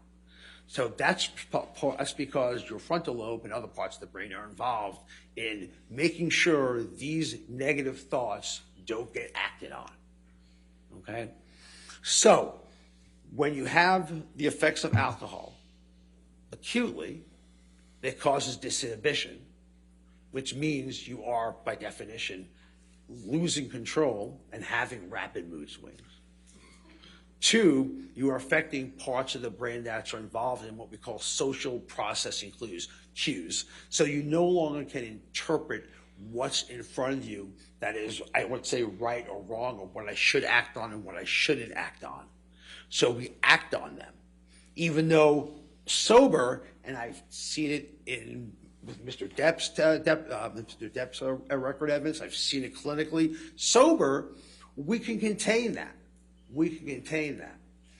But when you have these mixtures together, knowing, by the way, that about 40 up to 60% of intimate partner violence is done under the influence of alcohol and or substance use disorders, okay? Knowing that treating it gets it better, improves, I'm not saying it removes it, but improves it. Hearing from Mr. Depp's own text to Dr. Kipper that he was better with that things are going better, will show you that given those confluence of factors, given them all lining up, the risk factors, combined with something that when any of us use to a certain amount, if we're novice at it, it'll be a lot less. If we're more experienced and have more tolerance and dependence, it's going to take a lot more. But inevitably, will make us disinhibited and will make us act out. And acting out can be done in a lot of different ways in intimate partner violence, okay? With also remembering, control is the end game of intimate partner violence. So that's how they basically interact in a nutshell. Ms. Butterhoff, I assume you have.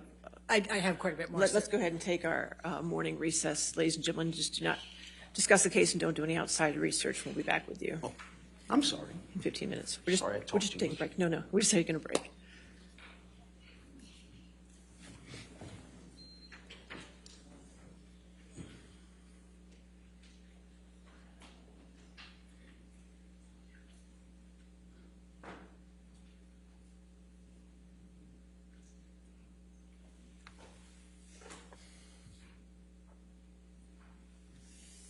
All right, let's just take a break till 11 then, and we'll come back at 11, okay? Thank you, Your Honor.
All right, ready for the jury? Yes, Your Honor, can we approach before the jury? Okay, sure.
Thank you. You may be seated. All right, your next question. Thank you, ma'am. Thank you, Your Honor. Dr. Spiegel, before we took the break, you were talking about the correlation between domestic abuse, heavy alcohol abuse, and cognitive disorders. Does the literature support your testimony on this? Yes, the literature fully supports everything I just said through that interaction. Thank you. Now, you indicated that you reviewed Mr. Depp's video depositions. Is that correct? The Yes. ones from November 10 through 12 of 2020 and December 14 of 2021. Is that correct? Yes. Okay. Did you reach any conclusions about his cognitive symptoms, insight, and judgment in watching those? So during the video deposition, what was readily apparent was a gentleman who had a significant delay in processing speed. And like I said, when you have a delay in processing speed, many other cognitive functions are going to follow. You're going to be impaired attention, concentration, memory. All that's going to happen. In terms of having to, the speech process, if you heard the deposition, the way the thoughts were conveyed were much more in the way of kind of disconnected, disjointed statements. It wasn't that they were not necessarily understandable, but they didn't have any coherent pattern until he was more structured by Ms. Bredehoff to kind of get to the point of the question, which happened throughout most of the deposition. And so you could see there that there was obviously some form of cognitive issue that should not be happening in someone in their mid-50s, and probably due to the alcohol and substances. What, if any, observations did you make about impulse control? So during the deposition? Or, Yes, or, okay. and, Or any and other on the time? record evidence either. So again, I think that under the guise of not being acutely intoxicated, I think Mr. Depp was able to control much of his behavior, much of his thinking, even if it was aberrant or negative, he was able to control that. I think that once you start getting to the point of adding substances to that, that will set it over.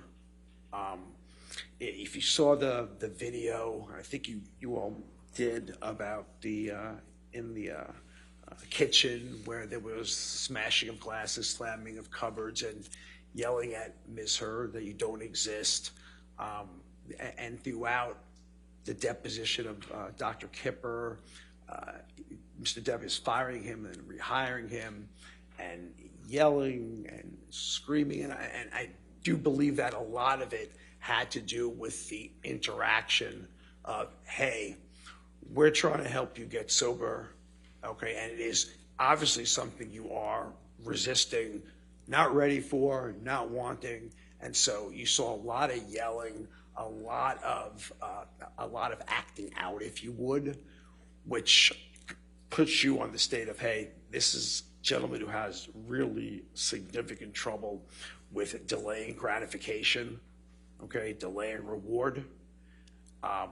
And certainly one way to make that significantly worse is with substances. There's no question about that. And you may have subsumed this in, but what, if anything, did you observe relating to erratic behavior based on the record evidence? Yeah, I mean, I think, again, when you talk about erratic behavior,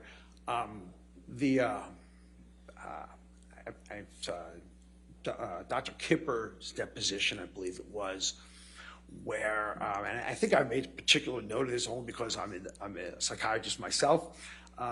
There was a very large ranting about Dr. Cowan, who was Ms. Heard's psychologist therapist. And the language, you can be dissatisfied with your provider. I have no problem with that. You could be dissatisfied and you have the right to go to wherever you want to go to. But the texting that were involved in this in terms of erratic behavior was disturbing in terms of the verbiage used, the phrases used.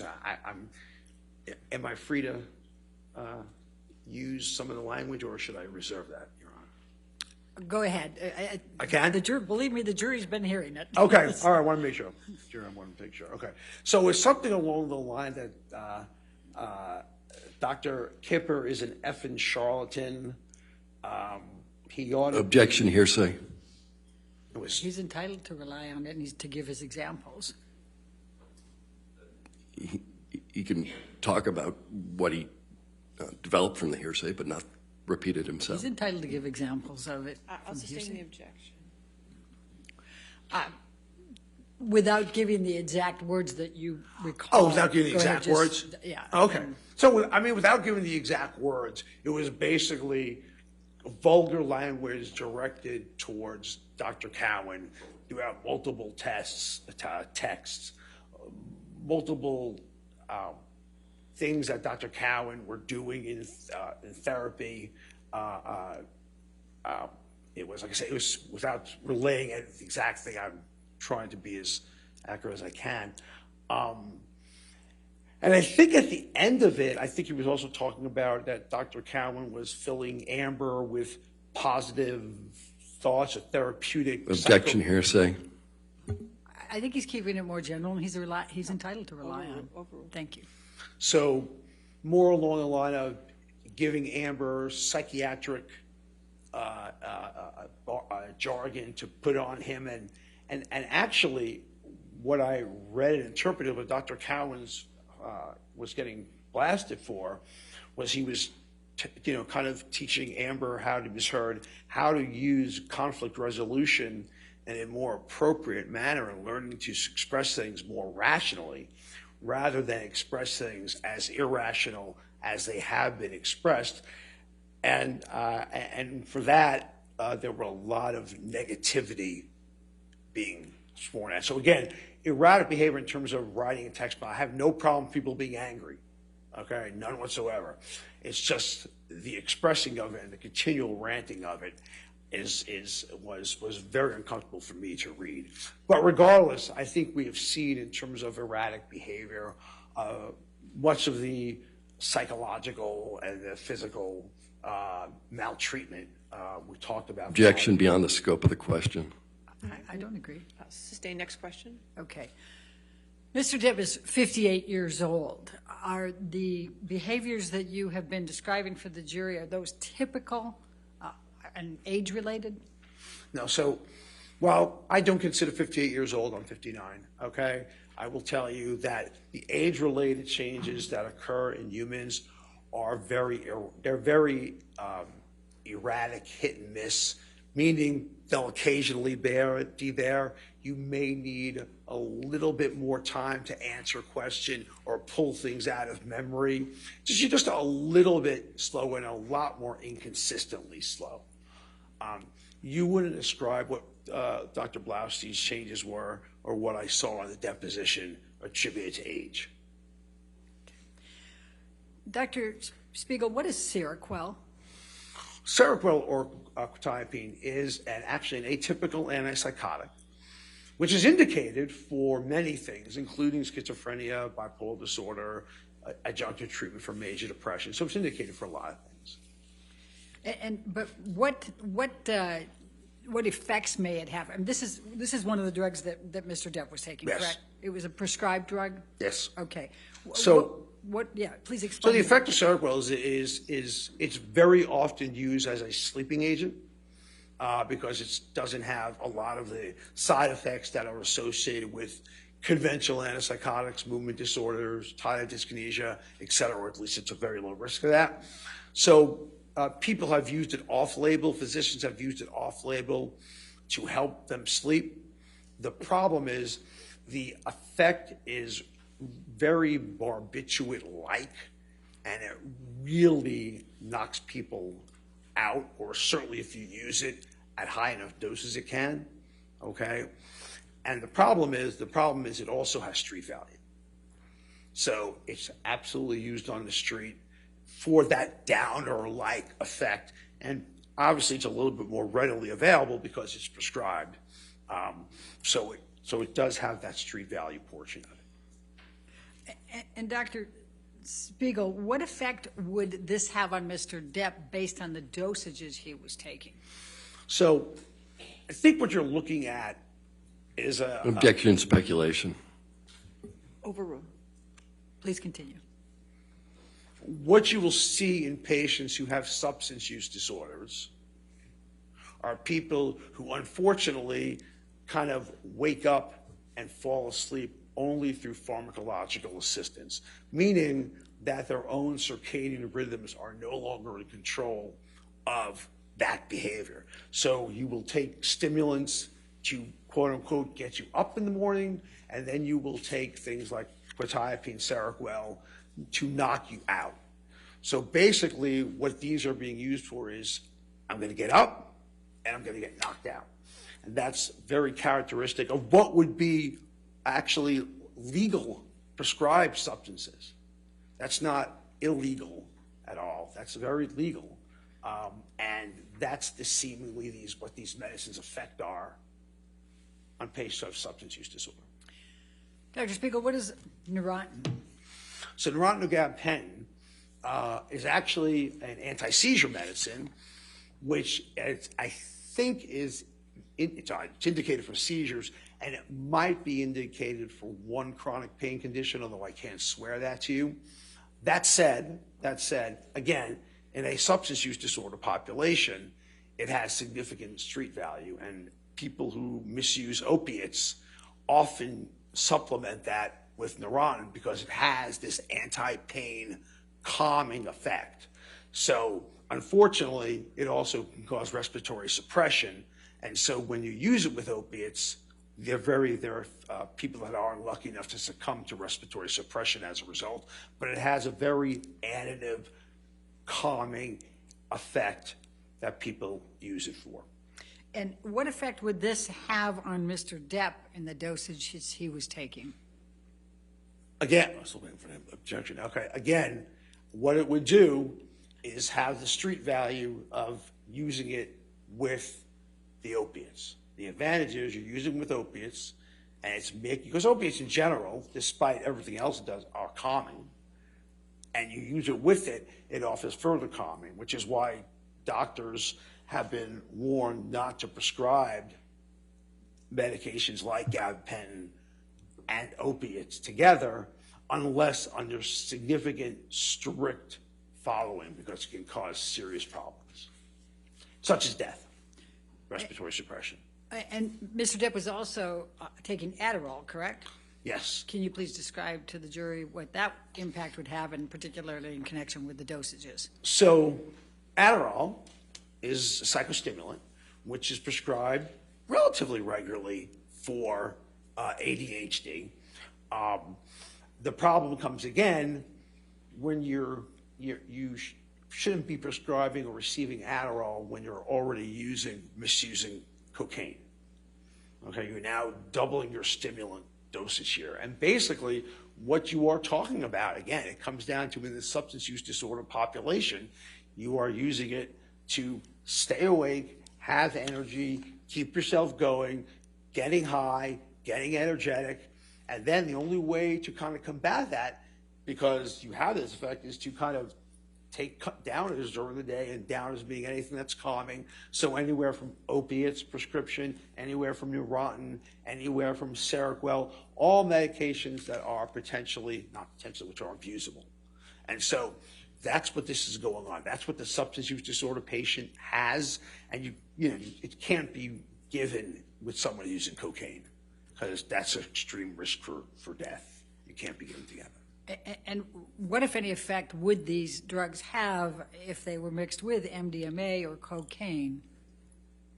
So when you combine the two together, like I talked about before, there are effects where you are looking at, right, the predisposing traits of intimate partner violence. So jealousy, rapid mood changes, poor self-control, and to some degree, condoning violence to a certain degree. When you combine them all together, you get this disinhibiting, euphoriant effect from cocaine and Adderall. Then when you combine the two together, what happens, you get too much, and then you start getting irritable, you start getting agitated, okay? You start becoming suspicious, jealous, potentially disinhibited, psychotic, and these are the risks. And again, we're talking about not your average everyday use of these substances. We are talking about chronic use together. And we also know that alcohol and cocaine use independently increase significantly the risk of intimate partner violence. These aren't statistics I'm coming up with. They all depend, anywhere from reports up to 7 to 27-fold. So you are, quote unquote, colloquially playing with fire when you are talking about substances and intimate partner violence. You are playing with fire. And that's all of us. And the substances that Mr. Depp was taking and the record evidence relating to those, did you draw any conclusions concerning whether he met this criteria or these risk factors? So in terms of substance use disorder, when you look at it, so major role obligations not being fulfilled, don't have any evidence about operating under the influence or not.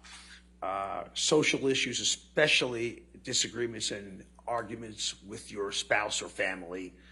Obviously, there was tolerance and dependence for the amount he was using, because if anyone is naive to these medications, most of us would be dead. Unsuccessful efforts, difficulty cutting back, using more than intended, giving up social, occupational obligations because this, I know there was right after the rehab on the island in Australia when Mr. Depp went out partying with Marilyn Manson. And using Objection beyond the scope of the question. Actually, so that's asking for the record evidence for I'll this. sustain the objection. Next question. Okay. What other record evidence did you have supporting this? So psychological, using despite the fact it causes known psychological, psychiatric, or medical effects. And I think that's been pretty well documented. So in this case, you're talking about someone who has a severe substance use disorder. I do want to emphasize, ladies and gentlemen of the jury, that intimate partner violence and substance use disorders are two scourges in this country. They're two plagues. This is very serious stuff we're playing with. And when you are just getting someone closer and closer to the threshold. Objection, Your Honor. Relevance. This is highly relevant, Your Honor.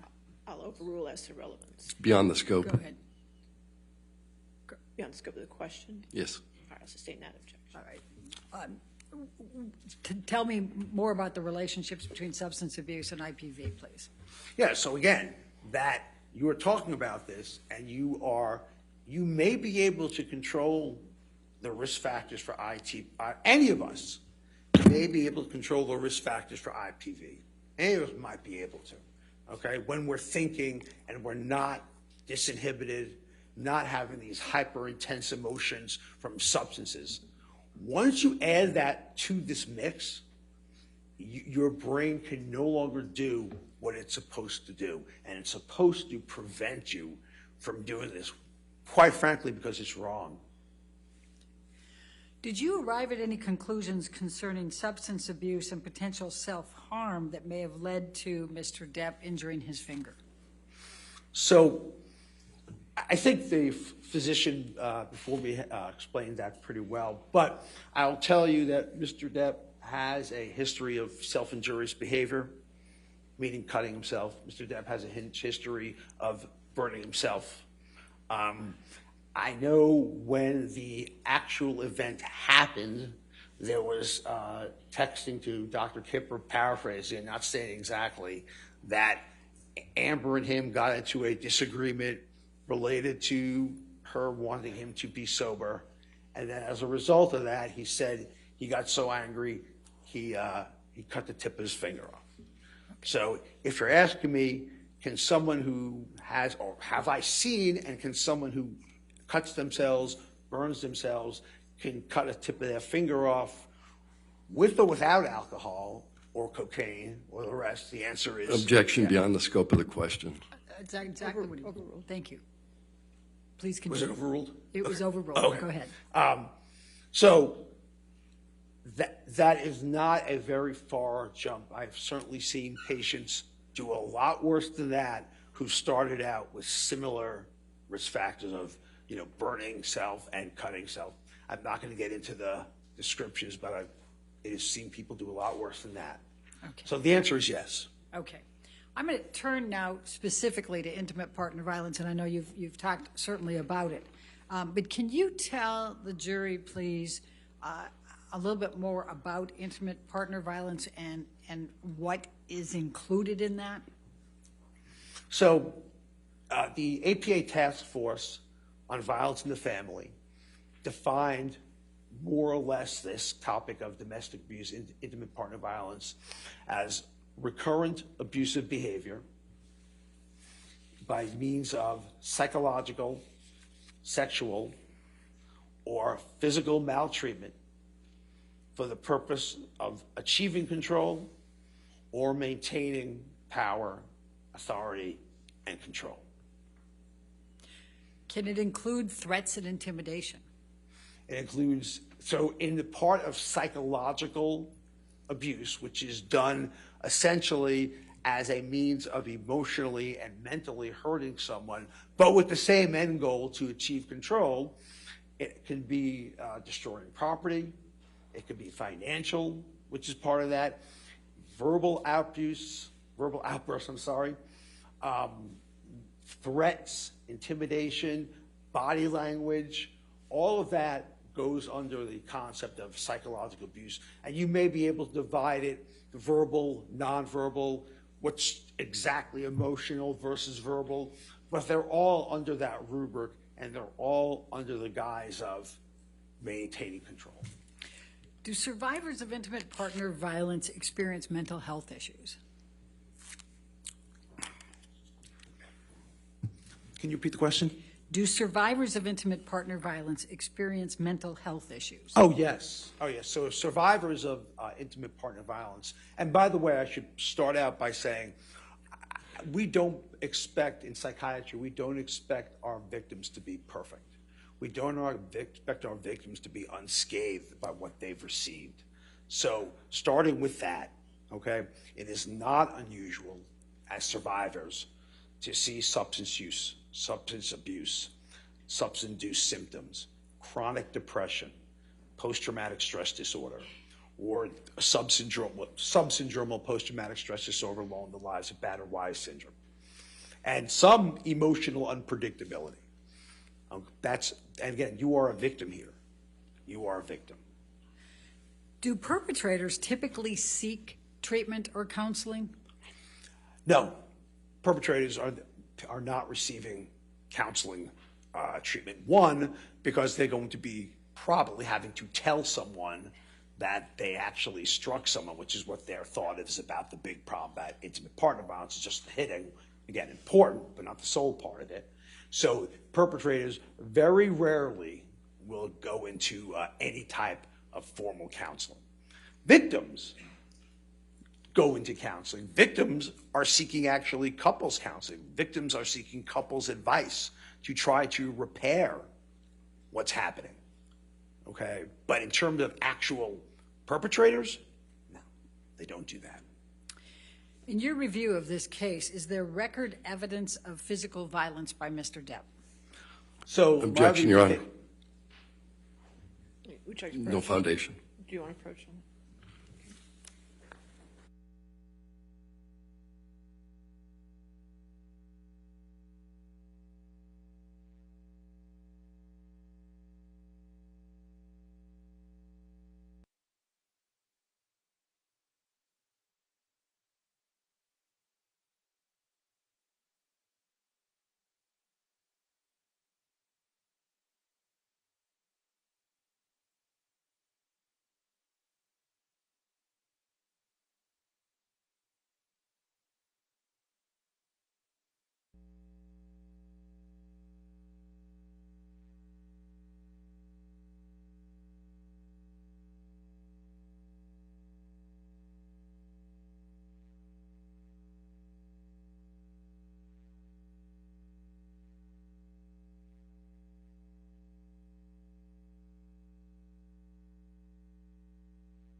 So what have you reviewed that correlates with the risk factors for IPV that related to Mr. Depp? So risk factor I reviewed that correlate, so starting with I guess we'll start with the physical because that was the question that was put out there. What I have reviewed has demonstrated pushing, shoving, grabbing. Objection, Your Honor. Let me see if I can direct this a little differently, Dr. Spiegel. Rather than giving the summary of what that was, what did you review that correlates? In other words, did you review witness statements? Did you review depositions, photos? Yes. So what I reviewed was in terms of witness statements, Dr. Kipper's notes. Very, very interestingly, actually, early on in I think it was 2012 or around that time, circa 2012, 2014, Ms. Heard was... Action beyond the scope of the question. What he reviewed is the question. All right, let's see. So I reviewed so Ms. Heard's... Objection, there's no question pending. If he's answering, go ahead and answer what you reviewed. Please continue with what you reviewed. Therapist's notes, counselor's notes, text messages, depositions, video, pictures,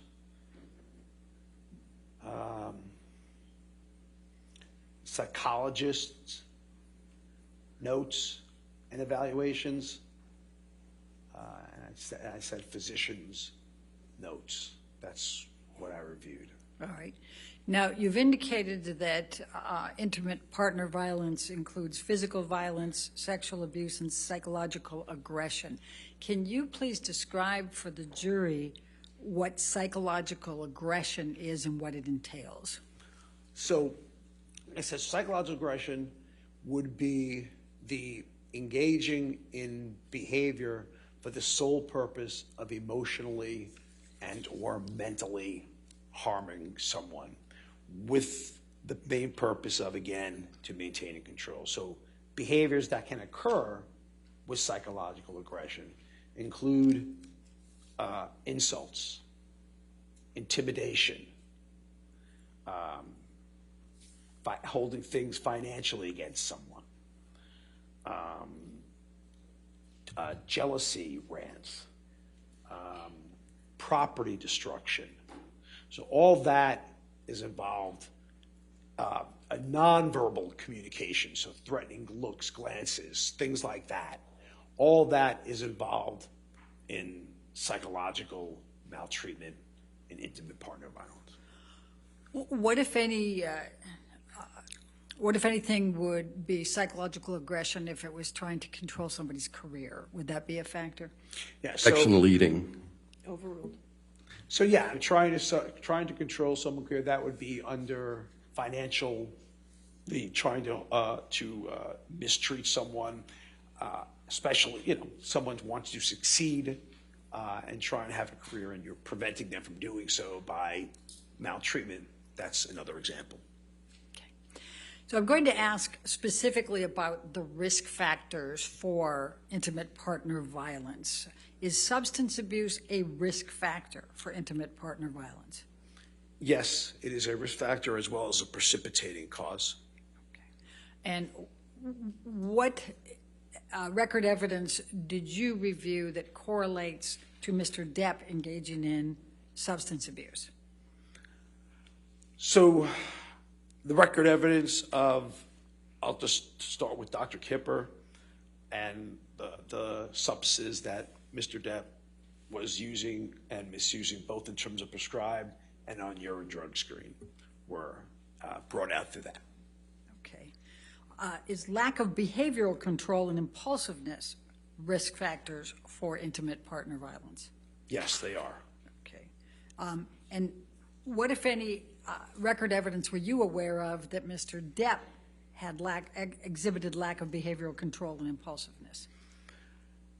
Again, threatening. Objection. Record evidence. That correlates with, and I'm on the risk factors at this point. Thank you, Your Honor. Threatening,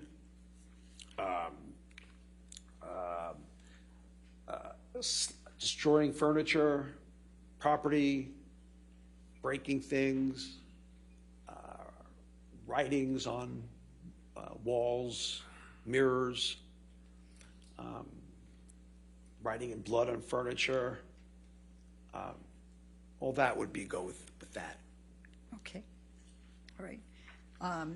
And what, if any, risk factor is narcissism for intimate partner violence? So a patient, before we get into narcissistic personality traits or disorder, the overall, it's categorized under what's called cluster B personality Objection, disorder. Your Honor, beyond the scope of the question.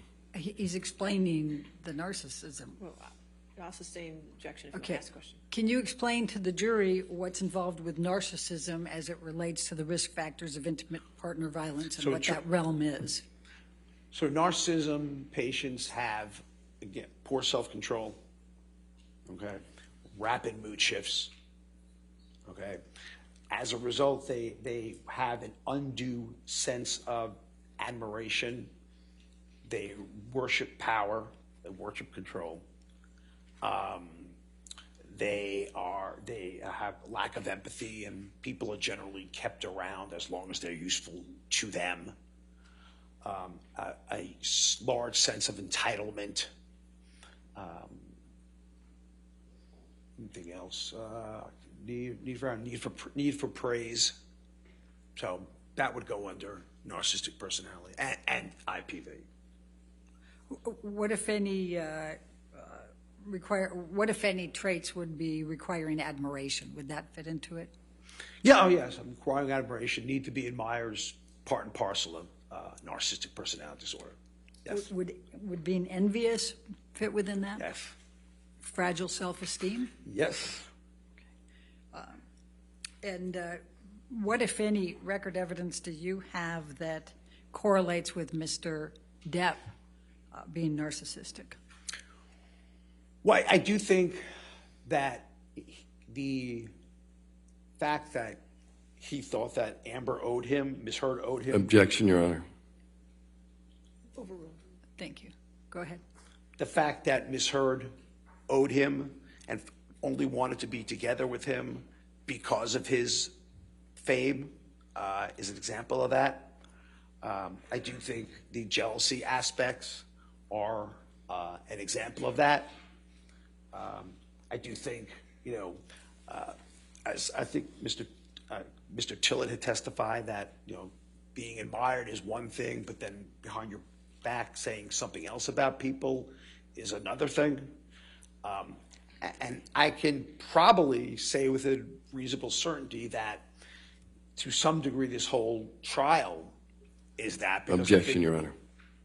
What's the objection? That's not record evidence. Speculation. Please continue. That this whole trial, in terms of narcissistic insult, is what's going on. I believe that Mr. Depp was very much a mainstay appropriately in Hollywood, and then this was pulled the rug without. Objection, Your Honor. Can I we think be? he's able to explain what I'll he's. sustain that objection. Can you explain what you mean by this whole trial? This Your Honor, can we proceeding would go. approach? This court case Yes. would go with the right. There's an objection, sir.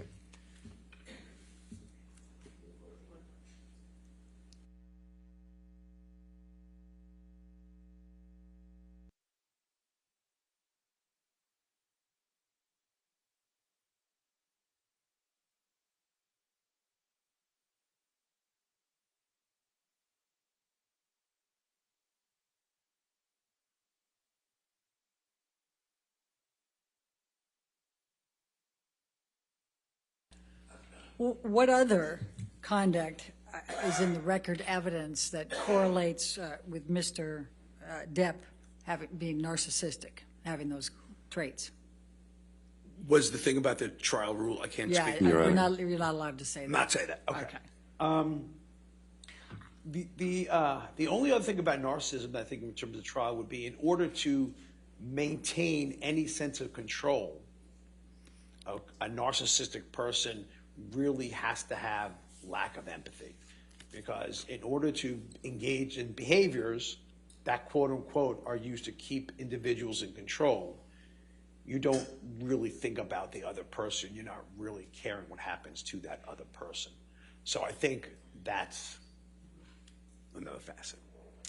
So are attitudes accepting or justifying intimate partner violence a risk factor for intimate partner violence?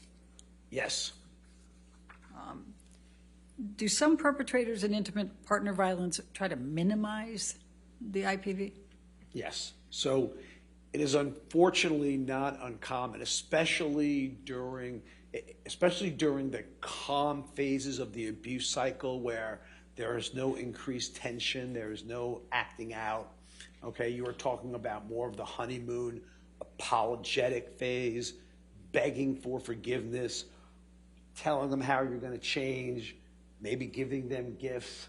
And then when the dust settles later in the day, a day or two later, it is not uncommon for the perpetrator to kind of switch the blame over to the victim, saying that, hey, this either denial, this never actually happened, and trying to make me look bad, or an allopathic defense where you instigated it, or an altruistic effect where I'm doing it for you, transformative effect, that society kind of accepts this. So it is very uncommon for all of a sudden for that to start shifting during that time, because it is during the calm phase and everything is relatively calm. This, of course, is when the victim wants to engage in treatment. But beyond that, the ability to kind of quote unquote, for lack of a better phrase, win people over, family, friends, the law. I mean, the very ability to do that is part and parcel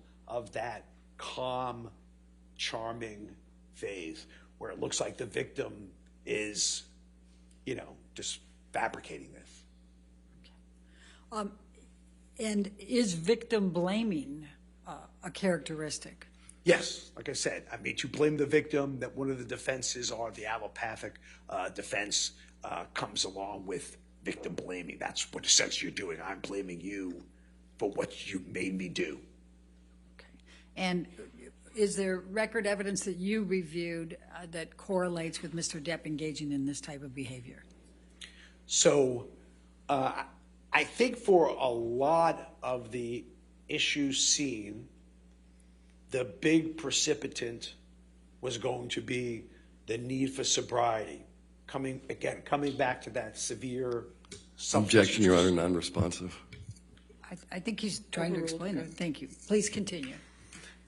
There's severe substance use disorder, and many of their arguments, but what I reviewed in the record, stemmed around Ms. Heard's desire for Mr. Depp to maintain sobriety, and that what was happened. So as a result, she was blamed for, bothering him in a way he didn't want to be bothered, and that triggered what was going on. Are you familiar with the term gaslighting? I'm familiar with the term gaslighting. Okay. What, if any, gaslighting is consistent with intimate partner violence and the risk factors? So again, when you start being able to when a person starts to be able to be manipulative and charming, you start to be able to win people over, and especially when you see someone who's a victim who is essentially vulnerable, emotionally labile, okay? You see that person, and then you see this calm demeanor in front of you who's very charming, very engaging, very personable, and then all of a sudden it starts looking like the victim is just was essentially losing it, and i.e. they're being gaslighted. Is there examples where an intimate partner violent perpetrator claims that the victim is the person who's actually committing the abuse. Yeah, oh, yes. Oh, yes. How common is that? That's very common. Again, that's part of that is very common in the occurrence of the honeymoon phase and the calm period of the abuse cycle. Very common during that time, where the victim, or they're shifting the blame, or anything along that line. That's very common for that to happen. And you indicated that you reviewed some audio tapes in this case, correct? Yes. And what, if any, evidence did you review there that correlates with Mr. Depp attempting to claim that Amber was the one? Well, I think that was what was said, that Amber was the abuser. Objection, Your Honor. I don't understand the objection. What record evidence? Thank you. Please continue. So that claiming that Amber was the abuser in this particular scenario. And what I will reiterate again is that, one, victims are imperfect, and two, it is not uncommon in the context of being a victim when you know that person is about to proceed or relapsing to a substance or going to a substance, and anticipating what's going to happen, that you anticipate the next move and start initiating self-defense. But by and large, that's not what's going on here. By and large, Mr. Depp, Objection, Your Honor. behavior was consistent. There's an objection, sir. Oh, sorry. I'll sustain the objection. Okay. All right. We can move on to the next one. Is prior victimhood of abuse a risk factor for intimate partner violence? Yes. And what? So- Go ahead. There is something known as the intergenerational theory of violence, which is basically along the line of observation, imitation, and reinforcement. So you observe a behavior that occurred in childhood, you imitate it when you see that there's no significant negative consequences, but you do get the positive consequence of maintaining control of a situation, solving the conflict in your way, if you would. So that theory is, interestingly, it applies to not only the victims, not only the perpetrators, but also the victims, because there are many victims who grow up in a house of abuse that are not abusers, but they're the victims of abuse. What are the warning signs of intimate partner violence? So warning signs would be increasing the tension, escalations of tension. So that's when you start seeing, hey, partners getting angry, okay, starting to break down the communication, starting to engage in verbal, nonverbal threats. Victim concedes due to this tension, and that leads you to the actual acts. So these acts progressively build, and then they occur. What, if anything, have you seen in intimate partner violence about apologies and promises?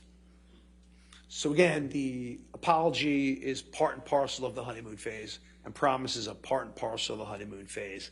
And, the victim wants to believe it's going to work.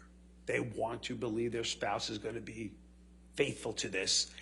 And as part of the abuse cycle, it ends up, as I should say, in the calming cycle, like I said, the victim tries to get some help to try to resolve this until the tension buildup phase where something bothers them. So again, it could be bothering someone about substance abuse. It can be bothering someone about finance. It can be bothering something about your career. Anything is liable to build up tension when you have this framework of limited self-control and erratic, intense mood shifts. So what, if any, record evidence did you review that reflected Mr. Depp engaging in these warning signs, including the apologies and the promises? I think that was almost routine.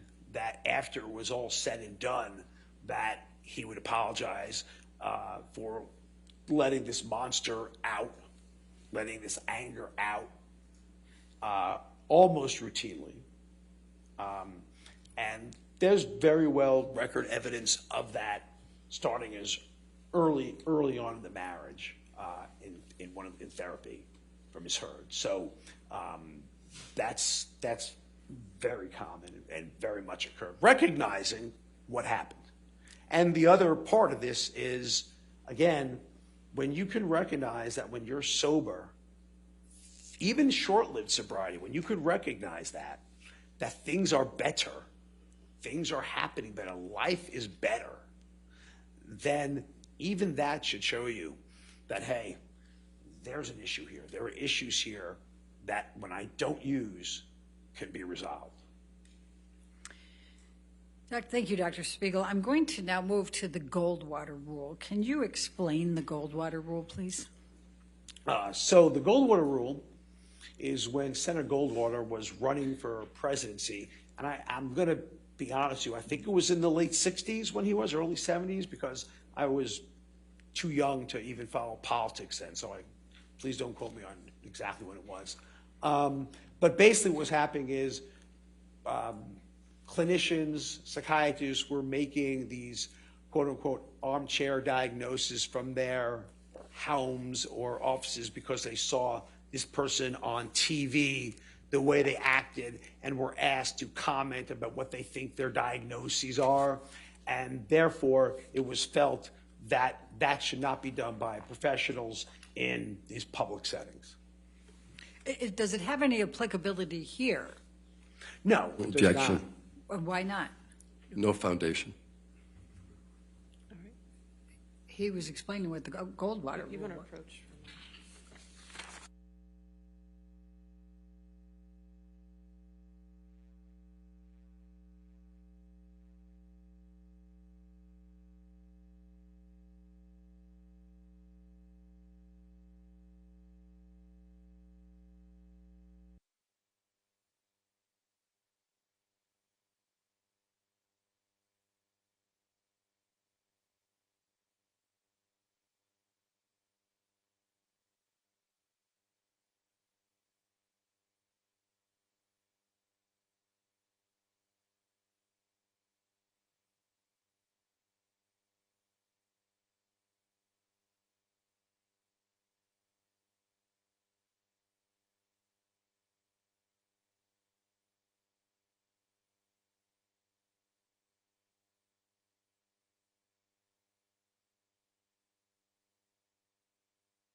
Dr. Spiegel, do you remember the question? Does the think the Goldwater rule have any applicability here to your testimony and your conclusions and opinions? No, it does not.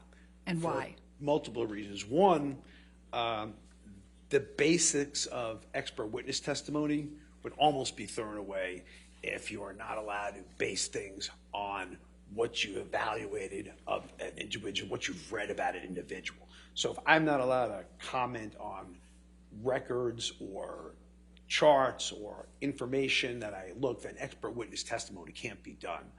But more specifically for this case, in the Goldwater rule, the pure version of it was the armchair diagnosis of watching someone on TV. Just, you don't make a diagnosis. More recently, I think that's even more recent, we've had examples of that. So you don't make diagnoses like that. This is not the case here, because like I said to you at the beginning, I have reviewed a lot of professionals and their evaluations and their treatment course, video deposition, picture deposition, court filings, emails. I mean, I reviewed a whole lot of things that directly describe Mr. Depp and his behavior. So I'm not commenting on a public opinion, and I have absolutely no knowledge of what's in Mr. Depp's history. If I was just doing that, it would be like watching a movie. That's not relevant here. And in fact, I think you testified earlier you invited Mr. Depp to Oh, yes. give an And again, exam. Objection leading.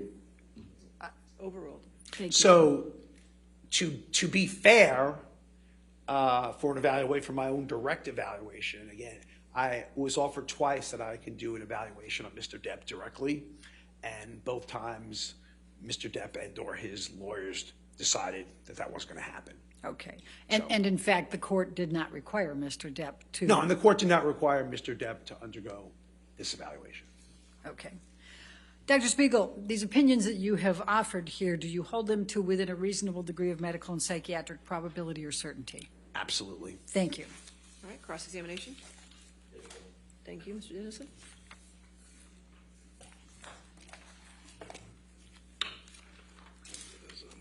Sir, I'm Wayne Dennison. We haven't met. But let me ask you, let's start with what you finished with. I'm sorry, one more time? Let's start with what you finished with. You understand that the court was twice asked by Ms. Heard's counsel to order a medical exam of Mr. Depp, and those motions were denied. I think your team told the court you didn't want to have them, and the court ruled on them, right? I don't think the court proactively did it. You kind of had a motion to them, right? No. When Ms. Heard's lawyers moved for them and asked for them and did not get them. Isn't that right, sir? If you're saying that's what happened, my understanding of was that you all did not want him to undergo one. They petitioned for it. The court said no. Yes, that's what my understanding of it was. The court said no to ordering Mr. Depp to do the medical exam. Right, I said the court did not require it, right. And there was one that was ordered, in fact, right? There was, All right.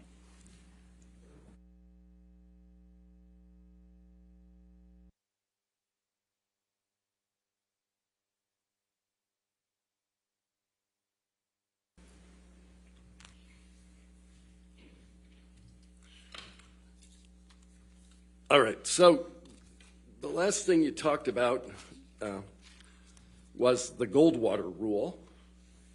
yes, sir. Been around for almost 50 years, right? Yeah, I'm 59. That sounds about right. Yeah. And it's been around as a result of a presidential election that you referenced. Yes.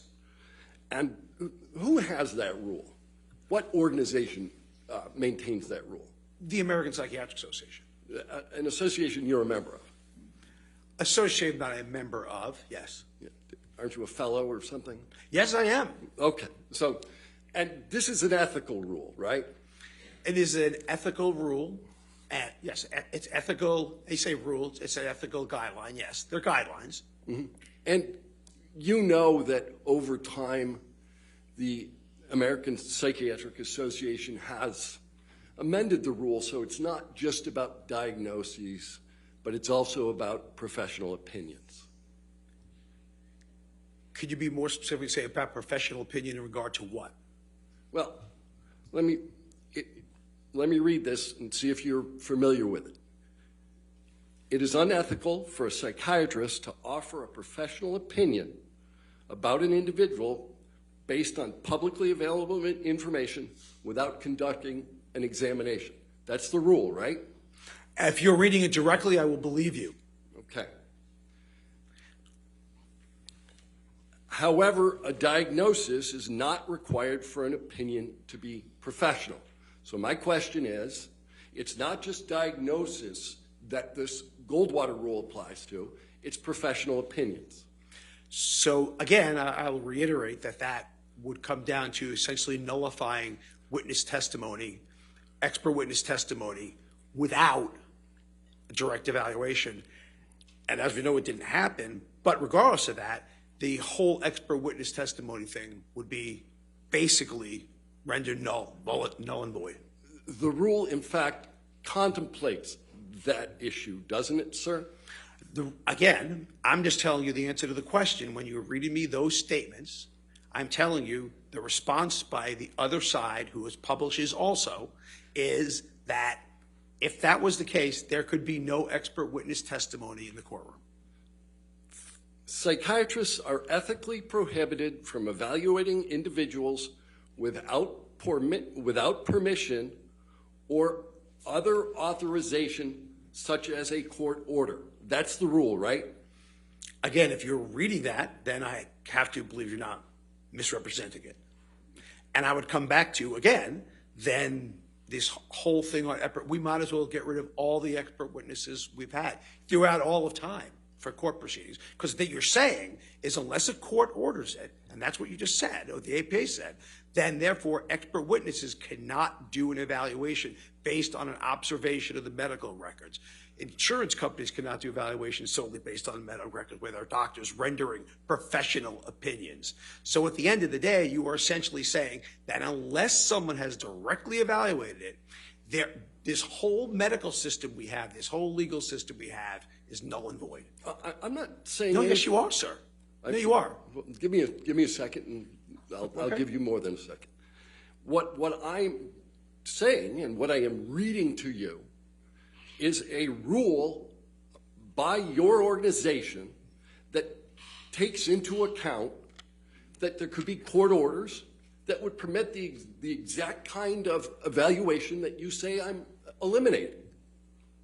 And I think we're going in circles because I think I just said that means expert witness testimony would not be allowed, and the branch of forensic psychiatry would be especially hindered. And we know the branch of forensic psychiatry does not prohibit that. So I am a member of the APA. That doesn't necessarily mean every single thing they put in there, everybody has to uncategorically agree with, because clearly that's not the case. Did you agree in your deposition that the professional opinions you rendered were inconsistent with the Goldwater rule?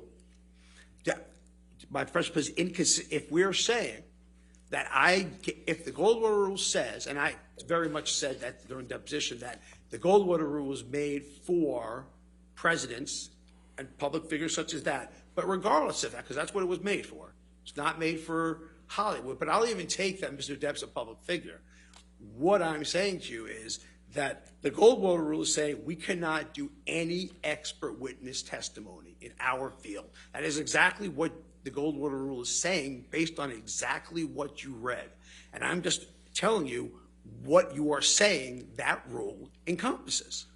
What I'm asking you, sir, is did you comply with the ethical requirements of the APA when rendering the professional opinions that you've rendered today? It is a requirement of the APA. It is not the requirement of the APA. Secondarily, so the answer is no? Secondarily,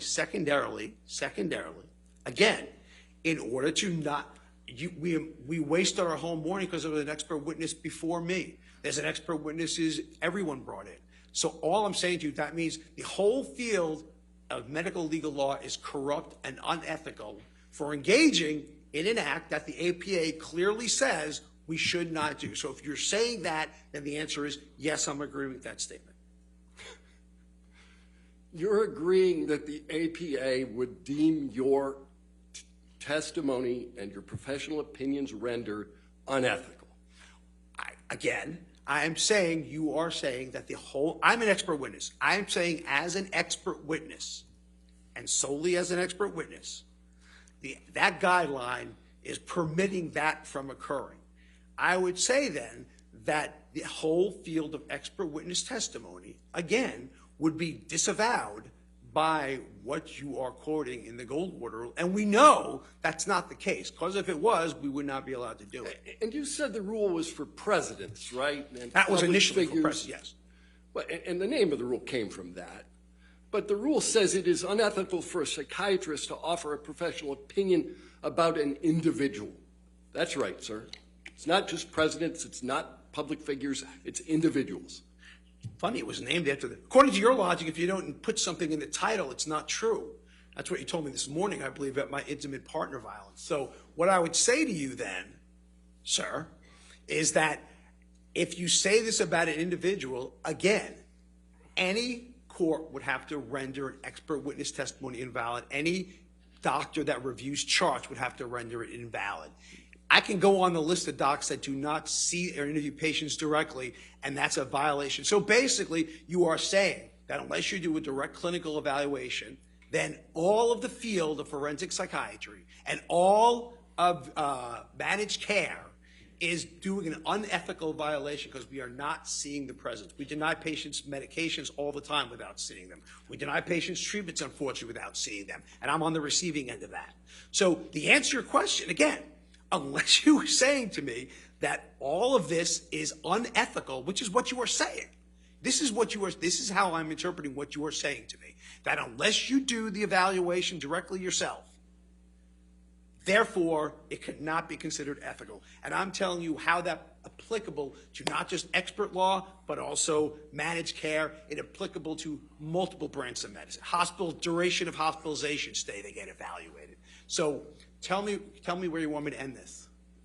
Well, Sir. why don't we talk about what you just testified to? Because I didn't ask you anything about that. I asked you whether, under this rubric, under this principle of medical ethics, have you acted unethically? Yes or no? No. As an expert witness, I have not acted unethically. And if you want the jury to believe that expert witnesses are unethical, then I guess that's for them to decide. Yes That's or no, for them sir. to You decide. said no. Let's go to the next question. Okay. Right? Psychiatric diagnosis occurs in the context of an evaluation based on thorough history-taking examination and where applicable collated or collateral information. You'll agree with that? I believe I said that earlier, yes. Yeah. And it's a departure from the methods of the profession to render an opinion without an examination and without conducting an evaluation in accordance with the standards of psychiatric practice, correct? Well, again, by the way, for the record, intimate partner violence is not a psychiatric diagnosis. I'll start with that. Substance usage by themselves is not a psychiatric diagnosis. If you want to cut to the chase, psychiatry is not a diagnosis of that. Narcissistic personality traits is not a diagnosis. Ergo, I am basically commenting on the things that were brought to me, which are not diagnosis. But an evaluation, if I was going to treat a patient or anyone here, those are the steps I would take. We, I think, started with the notion that this rule applies broader than diagnoses. It applies to professional opinions. I believe and you you've just rendered quoted professional opinions relative to narcissistic personality traits, haven't you, sir? Relative to Mr. Depp. Again, I believe you just commented on what it takes to do in a psychiatric evaluation to establish a diagnosis. I'm almost certain that's what you said. And maybe I'm wrong. Maybe you didn't say that, but I'm sure you did. And therefore, what I'm saying is neither IPV nor substance usage nor narcissistic personality traits a psychiatric diagnosis. And then under the rubric of expert witness testimony, you are saying I acted unethically under the rubric of expert witness testimony. So if you, sir, would like to proceed that expert witnesses are unethical, based on that, I am not going to sit here and disagree with you and waste everyone's time. I think it's fairly obvious. So thank you. Go ahead. These were your words. I'm just saying them back how they're interpreted. Okay. Let's start with the easy question then. Maybe we can. That was pretty easy. Go ahead. All right, Doctor, you're going to have to just answer the questions. Okay. Sorry about that. Getting into it. You need to just answer the questions, Okay. Dr. Spiegel. You are not rendering any diagnosis whatsoever of Mr. Depp today or ever.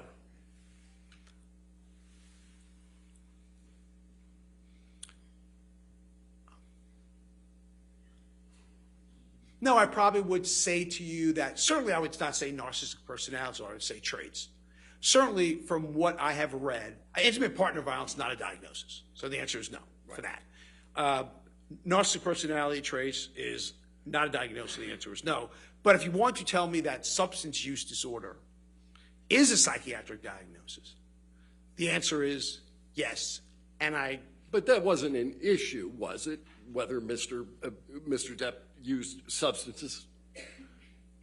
I mean, you said you've gone through the record. That wasn't really an issue at this trial. He's said it from day one.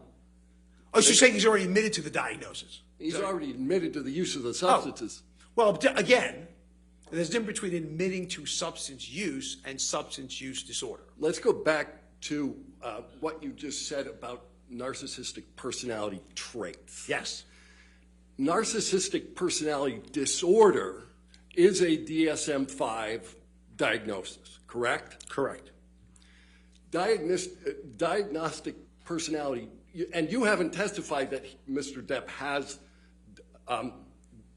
narcissistic personality disorder, have you? I would certainly, if I didn't, I'm certainly thinking that, but at least I'm going to say he has traits which are characteristics of provisional diagnosis of, it's a provisional diagnosis of probably narcissistic personality disorder. But yeah, I mean, I do believe that. Well, but when you say provisional diagnosis, you know the DSM-5 requires, in order to find that diagnosis, 5 of the 9 factors. Mm-hmm. And you haven't done that analysis. You've never made that diagnosis. You've just identified certain factors. That are criteria for the diagnosis. Right. But you need 5 of 9 to get to the diagnosis. You've already told us that you didn't make a diagnosis. You're just identifying traits, correct? I'm identifying traits that are consistent with the diagnosis, yes. Right. And did you testify in deposition that the existence of traits, as opposed to the disorder, doesn't have a correlation with IPV? If I said traits do not have a correlation with the, if that's what I said, and I don't remember saying that, but that wouldn't be a correct saying. Narcissism has a correlation with the diagnosis. Yes, that part's true.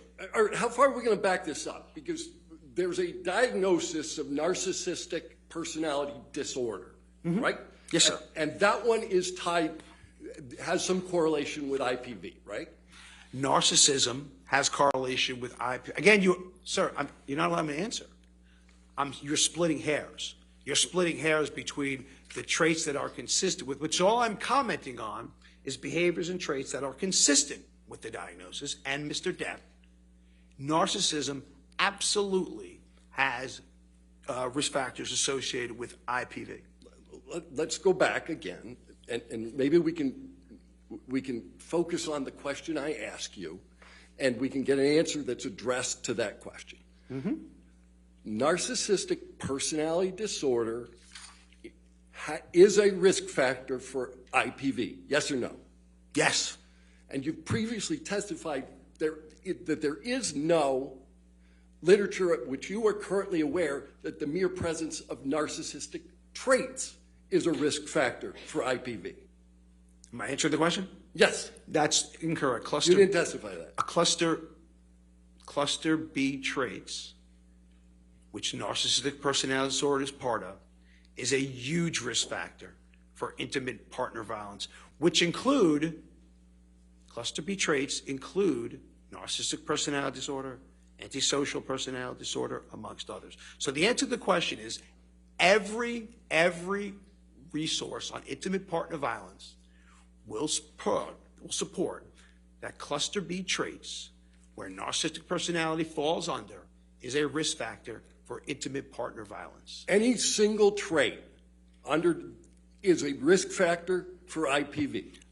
Again, I will repeat, cluster B traits. I didn't say any trait. I said cluster. No, let me be more precise then. Okay. Any narcissistic trait in and of itself is a risk factor for IPV. But you are mischaracterizing what I said. What I said, I'm pretty sure I said cluster. If you look at all the intimate partner violence literature, and I would behoove you to do so, you will see that cluster B traits, I didn't say narcissistic per se, cluster B traits, where narcissistic personality disorder is part of, are risk factors for intimate partner violence, part and parcel uniformly true. And I'm not sure, the thing I don't understand is, I'm not sure why we're arguing psychiatry, because I'm telling you what it is. Dr. Siegel, you just need to answer the questions. Okay. So you want to talk about cluster B, so let's do that for a minute. Borderline personality disorder is a risk factor for IPV. As part of cluster B traits, yes. Histrionic personality disorder is a risk factor for IPV. Less so. But it Less so. Less so. It's I mean, cluster B. it's a risk factor, but less so, yes. Yeah. Less so. Significantly less so. All right. So which traits under narcissistic, before I move on there, there's only been one diagnosis in court of personality disorders, correct? I'm not sure who you're referring to. Are you referring to Mr. Depp, Ms. Hurt? I'm not sure what you were talking about. Do you understand that there was a medical examination done of Ms. Hurt? Yes, I did. Do you understand that the testimony was ultimately that Ms. Hurd suffers from 2 personality disorders? Okay, so I'm just being specific. I just wanted to know if you're talking about Ms. Hurt or Mr. Depp. So that's all I was asking you. Yes or no to my question? Which was there's only one diagnosis of, Ms. Hurd was diagnosed with that. Yeah, and both of the diagnoses are in cluster B, and both of them are risk factors for IPV. But both those cluster B things are, I'm not allowed to comment on the testing, so therefore, all I can say is that cluster B traits, and I'll tell you what they are, and by the way, I testified this before, which was that, 1, I don't expect perfection from my victims. 2, absolutely there were cluster B traits Ms. Hurd had. Absolutely Ms. Hurd had. Given that you've testified to it before, let's move on to a new question. Okay. All right? You indicated, in your opinion today, that you thought, well, why don't we move a little differently? Are you a member of the American Medical Association? No. Okay, so you don't know what the ethical rule of the American Medical Association is relative to doing clinical diagnoses about individuals you've never talked to. So you're saying in terms of doing expert witness evaluations, under that rubric, right? I'm just asking you, do you know the AMA's rule? You're saying the AMA's ruling under the rubric of not doing evaluation, some of you did not see, and I'm questioning, I'm asking, so you are talking about expert witness testimony? No, I'm talking about, do you know the rule? I'm not a member of the AMA, so I don't read the rubric. We can move on, you don't know the rule. Huh? All right. You rendered an opinion about Mr. Depp's purported cognitive impairment. Yes. Yeah. What do you use as a baseline? A baseline for processing speed?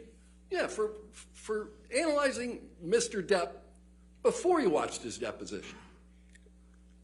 What do I use a baseline for that? Yeah. Oh. I mean, I guess my baseline would probably be how I've seen him interact in public. How I've seen him interact with others. I've seen him interact in media. I've seen him interact and his process speed is certainly not slow. I've seen him do commercials. His process speed was not slow. At deposition, didn't you say that what you did was compare Mr. Depp's performance in lots of pirate movies against his deposition testimony here? What I said was I've seen Mr. Depp do apology ads. I remember he did an apology ad with Bad Dog with no delay in process speed. I've seen him interact with the media regarding to that. I saw no delay in processing speed. All I'm saying Let me ask you about pirates, though. You compared pirates to the to the depositions given in this case. Then I apologize for what I said. Then I misspoke. You misspoke? You didn't make the comparison? Right now, just a second ago? Just a second ago, I may have said that I misspoke. I apologize, I misspoke. Okay. Because you know you can't compare pirates to sworn testimony, right? Yes. Okay.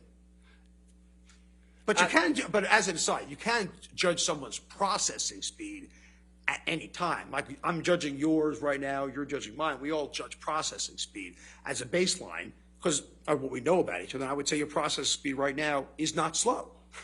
So, I mean, we're judging processing speed. I'm just saying to you. Yeah. But no, any of Mr. Depp's other portrayals in movies, did that affect your analysis of processing speed? Only I've seen him interact on interviews, and that was it. Right. When he wasn't in movies. Right. But Willy Wonka doesn't matter to you? You see him in that movie, Charlie and Chocolate Factory? Did you look at that one when you were comparing his processing speed?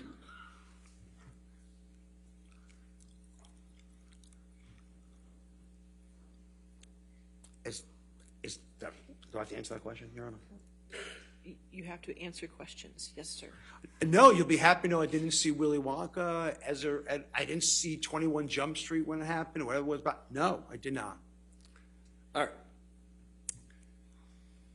You made a very kind admission, I think, early on in your deposition, that you're not claiming to be a better actor than Mr. Depp. That's correct, isn't it? 100%. All right. But with respect to acting, you know that actors actually rehearse for their parts and work on the language, diction, timing of their dialogue as part of that rehearsal? If you say that, I'm not an actor, so I don't know what goes on. I can't tell you. I have no idea what goes on in acting. Okay. But you don't know enough about acting to know whether actors rehearse? Sir, I am not an expert in acting. I have no idea what an actor does. Okay.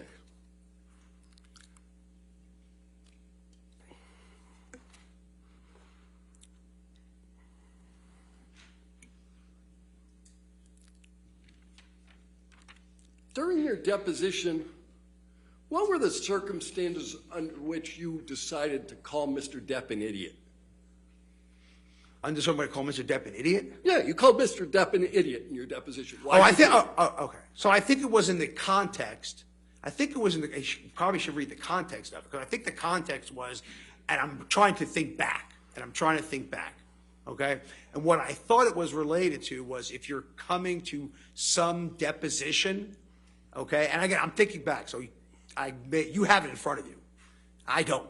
So I'm thinking back where he's coming in from Europe for a deposition, video deposition that he gave, and he took an overnight the night before. And what I think I said was that if you're going to do a major thing to a trial that you're involved with, I think you'd be an idiot to come in the night before. All right. So I didn't call Mr. Depp an idiot. I certainly called that planning an idiot. I didn't call him an idiot. So the words, so I mean he's an idiot, are mistranscribed? No, I'm sure, again, if I said it in that, if you're just reading one line, one snippet, I'm sure it was in the context I just said. But again, you have it in front of you, I don't. Yeah. Is idiot a professional opinion? I wasn't rendering professional opinion, Yeah. no. Is it a psychiatric opinion? And that follows the Goldwater rule. How does it follow the? Oh, you just said that I'm not rendering a professional opinion. I just said idiot. That's not a Goldwater. So idiot is not a professional opinion? Mm-hmm. Is it your practice to describe people as idiots? My practice describe people. In my practice? No, I don't describe people my clinical cases as idiots or patients as idiots or victims as idiots. No, sir. But you sat for a deposition in this case and described the plaintiff as an idiot, correct? You gave me 9 hours of deposition, and if I said the word idiot, it was an idiot in planning. It wasn't making him an idiot. I don't know Mr. Depp's IQ. I don't know his overall functioning. So therefore, if I said it, it was an idiot in planning, which is what I meant to come across as. All right. So you did say you don't know his overall functioning, but you made some testimony today as to some evaluations you made relative to his functioning. You would agree with me that it's probably a good idea to think about the questions that are asked you in a court proceeding before answering them. Am I allowed to answer that question? Yes. Okay. So What I meant by function, what I said by function, I believe that his agent reported how late he was showing up to every movie while the cast is waiting for him. I believe that would be an impairment. If I showed up late for that, I would not be here right now, would not have a job, okay? I believe the thing was in terms of balking out of treatment for substance rehab that his doctor is prescribing for him. So if you're asking me if that's an impairment of functioning, I would say I'm very much substantiated in that. I'm trying to understand how you got to this notion of cognitive decline. And I thought it was based, at least in part, on the manner in which he testified. I'm sorry, what? On the manner in which he testified. On the manner, I'm sorry, I'm not being difficult. I can't hear. I'm sorry. On what? I was asking you about the cognitive decline Yes. testimony that you made. Yes. And it was my understanding that at least a portion of that testimony that you rendered was that you derived some evidence of cognitive decline from the way Mr. Depp testified. Yes. Okay. And that's what I said, yes. Right. And so all I'm asking you is, don't you think it's a good idea when you're in the middle of a court proceeding to answer questions carefully? Again, professionally, we diagnose patients with a neurocognitive disorder by gross evaluation all the time with cognitive. On the thought that, again, age normal controls, I'm just saying, age normative controls does not put a 58-year-old gentleman at that processing. That's all I'm saying. That's all I said. And you derived this without ever once talking to the man. You mean me directly talking to him? Because we know how I derived it. So you're talking about me directly talking to him? Yeah, you never talked. No, I've never talked to him. Right. And this exam you gave, well, you did talk about Dr. Blaustein, right? Yes, sir. And you understand that the entirety of Dr. Blaustein's medical records are 12 pages of handwritten notes. The important part was what I said. For me, as an example of cognition, which I'm trying to prove, which is what you asked me, the important part was what I said. And that was irrefutable. The important part is that he gave the mini mental status exam? Yes, sir. All right. That's Let's talk about the mini mental status exam. Scored on a 30-point scale, right? Yes. All right. And it's an exam that basically is most often used for, Alzheimer's, dementia, those kind of testing? It's an exam that tests cognition in all psychiatric illnesses, not just Alzheimer's. It was made for dementia for Alzheimer's, but is the standard, has been the standard for testing cognition in all psychiatric illness, substance use disorders included. Okay. Now, there is an element of that exam that requires drawing, correct? Yes. So you don't know what drawing Mr. Depp did or whether the drawing should have been fully scored. I wasn't questioning his visual spatial perceptual skills, which is what that does. Right. And you don't know what score Mr. Depp received on the exam. I was very specific. I know 3 words, not remembering at 5 minutes. That's all I said.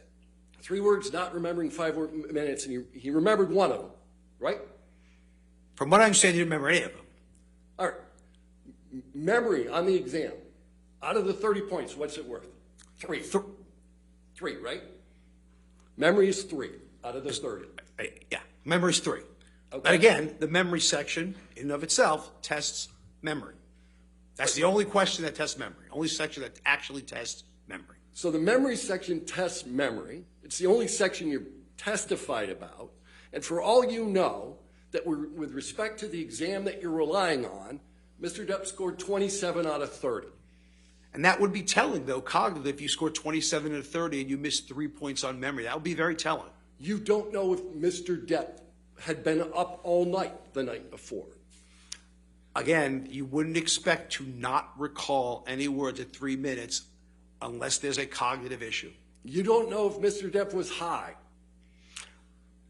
And again, now that could affect memory, but I'm not refuting that. I'm not refuting that at all. He could have been high, he could have been drunk, he could have been using cocaine, and that would absolutely affect his memory, which is what I said. Yes, you're right.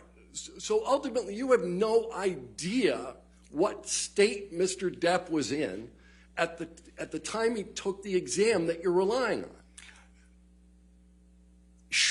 Short of what you just said about drugs and alcohol, okay, there shouldn't be a reason why a 58-year-old also with strokes and other neurocognitive conditions, but short of that, there shouldn't be a really good reason why someone at that age shouldn't come up with at least one. But an answer. But wait a minute, you started that question with short of drugs and alcohol, and spent 35 minutes talking about his use of drugs and alcohol. Isn't that right? Oh, I'm agreeing. I thought I agreed with you. I think I agreed. I said that drugs and alcohol can absolutely affect cognition. I'm not sure. I agree, but I'm not sure if that's a problem. I agree with you on that. All right. So you don't know, one way or the other, how he scored on the exam. You don't know whether he was at the time on drugs and alcohol, but you're going to rely on it in your testimony to say that he's cognitively impaired. Which is what we do in clinical medicine, sir. Okay. You rely on tests that you don't know when it was administered, you don't know the score of the test, and you don't know the state of the person being tested, but you're going to rely on it anyway. Again, if we had to know every test, when people get the mini-mental state exam, we have no idea clinically if they are high, wasted, stoned, stroke. We have no idea. So if you're going to say that, that means everybody needs a drug test before they do a mini-mental study, and that's not the standard of care. And I think you know that. So let's talk a little bit about this word you kept using, correlation. You know the word, right? yes. Correlation and causation aren't the same thing, are they, sir? No, they're not the same thing. No. How are they different? Correlation is consistent with causation, is direct link. Can you say that again? You were so fast I didn't hear it. I'm sorry about that. Correlation is a risk for something happening. Causation is a direct link. Right. So just because something's correlated doesn't mean it's going to happen. 100%. Right. 100%. Like lung cancer, for instance. Smoking is very highly correlated with lung cancer, right? Yeah, and there's certainly a link Right. to lung cancer and smoking. Right. But not all smokers get lung cancer. Not all smokers do. No one, like I said, no one fits the curve perfectly. Right. And you made repeated testimony to all of us. All of us do this. All of us do that. Mm-hmm. Your suggestion about all of us is you're just looking at the world as a sample and not at any particular individual, correct?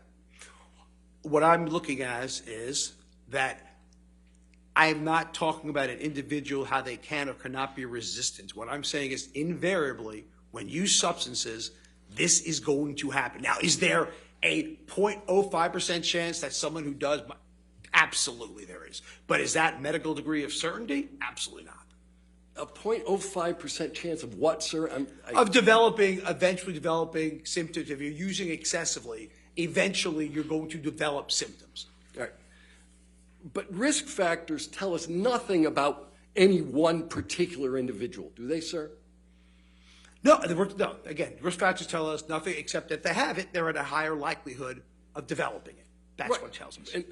But you did a whole litany of risk factors relative to IPV. Yes. Right. And none of those risk factors tell us anything specifically about an individual. Other than they're at higher risk. Right. Right. So someone could have every single risk factor for IPV and never commit IPV, right? It would be, again, if you're going to say a medical degree of probability, the answer is they will. But if you're saying uniformly, the answer is no. Right. IPV can occur without substance abuse. Oh, sure. Someone can abuse substances without ever perpetrating IPV. Again, absolutely. But, again, you are saying, different than what I said, I did not say abusing substance. I said substance use disorder.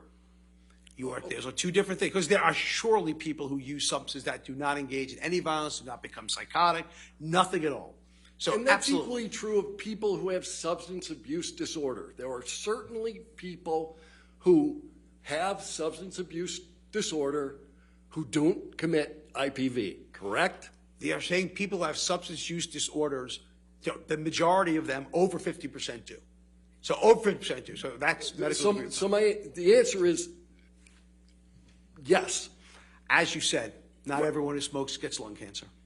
So there are significant numbers of people. You said it was over 50, so you'd say 40% of the people who have substance abuse disorder don't commit IPV? And those are the ones that do not have IPV risk factors, right? So we're talking about people Wait a who minute. don't. Isn't substance abuse disorder and IPV risk factors? Oh, yeah. These are other people that don't have other risk factors, right? Right. But again, we're talking about people in general. You don't know anything about any particular individual as to whether anybody's going to commit IPV. If statistics follow through, all we can say is more than 50%, 70% will. If you combine more risk factors you have, the more likely you're going to develop the illness. If you smoke cigarettes once, that might not correlate to lung cancer. If you smoke it chronically, that might. Right. So that's all I'm we're saying. talking about individuals here. You either have lung cancer or you don't, right? If you're smoking. Right. Right. You either commit IPV or you didn't. Oh, I mean, yeah, you either did or you didn't, yes. Right. So you took some issue with me because I was asking about substance abuse generally, and you wanted me to talk about the disorder. I asked you earlier about narcissistic personality disorder, and you haven't made that diagnosis. You've just talked about the traits, right? Yes. And somebody can have these narcissistic personality traits and substance abuse disorder and never commit IPV, right? So, along that line, Right. about 80 to 90% of people who commit IPV have a personality disorder. So the answer is less than about 10% obviously do not. Right. There are more close links with IPV for borderline personality disorder than narcissistic personality disorder. Correct, sir? I'm not going to agree with that. No? I'm not saying there are more links. I would say to you there are if you're asking me if there are links, the answer is absolutely. If you're saying to me more, I can show studies, say yes, show studies, say that has not been absolutely definitively correlated. No. No. Absolutely not.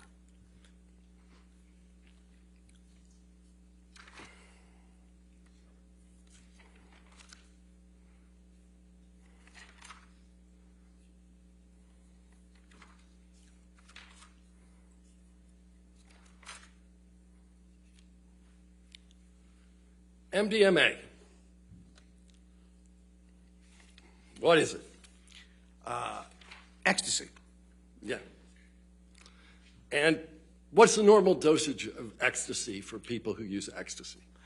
Again, I couldn't tell you the quote-unquote normal dose because, honestly speaking, no one knows what they're getting when they're using it, right? It's not regulated, so. But the effects of ecstasy enhance sense of well-being? At low doses, the answer is yes. I'm going to gather when you're using it at higher doses and develop tolerance, you develop the sympathomimetic effects, which are not so enhanced well-being. Increased extroversion, that's a symptom? Again, At lower doses, you are 100% right. At low amounts, you are 100% right. It is an entactogen. We feel closer to people. That's what people who use it say. They feel close to people, warmth to people, 100%. But with continual use and higher doses, it could be fatal. Right. So that's not well-being. I don't know if I call that well-being. So continued use at higher doses, MDMA can be fatal, correct? Correct. What if you took 8 to 10 tablets of MDMA? What if you took again, you don't know what it's very hard to say that. You don't know what it's, what's the word I'm looking for? Contaminated with, okay? You can't just say, hey, let me just take 8 to 10 pure ecstasy and see what happens.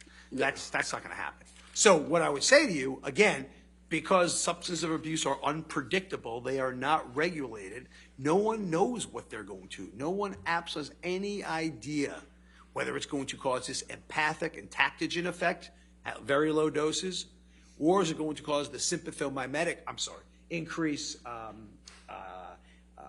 it's like a stimulant, like cocaine and something we talked about like that. No one knows what's going to happen. It's not regulated. And no one knows if you're using with other substances either, like other stimulants. Or if you mix it with alcohol. Or if you mix it with alcohol. No one knows if it's going to be potentially worse. Right. But this is a potentially lethal combination. 8 to 10 MDMA tablets and alcohol. This is a potentially toxic combination. Right. Can it kill you? Yeah, it is a potentially toxic combination. That's true. Ever heard of someone cutting off their own finger on MDMA? Have I ever heard of it? Yeah. No, I can only give you one example. Hadn't seen that one before. Okay. So, Seroquel. That one puts you to sleep, right? If you want to phrase a barbiturate putting you to sleep, then the answer is yes. Yeah, you heard Mr. Depp talking about sometimes being on the nod, right? And again, I think I explained Seroquel very well this morning. Good. I'm going to ask him a few more questions. Oh, okay. Okay. All right. You kept making references to street value. Why were you doing that? Because that's why people with substance use disorder use quetiapine and Seroquel. Say it again, I'm sorry. That's why people who use quetiapine or Seroquel it sells on the street because it's so barbiturate-like in effect. Right, but you said that Mr. Depp had a prescription. There are many substance use disorder patients who have prescriptions for Adderall and quetiapine from their doctor, and that doesn't mean they're not getting high out of it. That doesn't take much. Doctors like to believe what patients have to say. They're not going to go in there being expert witness testimony. All I'm telling you is that in people who have substance use disorder, it is not uncommon, and the thought was initially that because quetiapine was not addicting, that it's safe to give in people with substance use disorders, when in fact, we absolutely know it has street value. We absolutely know that for a fact. Right, but my point about this is you made a bunch of testimony about street value, but you knew at the time you made the testimony that Mr. Depp, in fact, had a prescription. He also had a prescription for oxycodone and roxicodone. Does that count? Because that's also probably not a good thing. Just because you have a prescription doesn't mean that... I think Mr. Depp would agree with you it wasn't a good thing. Just because you have a prescription doesn't mean you can't abuse it. No, I'm not suggesting you're abusing it. I'm just wondering why your testimony was in any way tied to street value when every single drug you referenced, Mr. Depp had legally. Again, you can have prescription substance abuse, and we know that, correct? No, I shouldn't be asking that. We can have prescription substance use disorders, and that's not uncommon if you look at the opiate epidemic that we're living in right now. We can have that. That's not an uncommon thing. Unfortunate, but uncommon. Not uncommon. So, Seroquel, I think you described as a sleeping agent when used off-label? When I saw what? Sleeping agent, Seroquel, when used off-label? When used off-label, it's used. It can be used sleeping agent, yes. Right.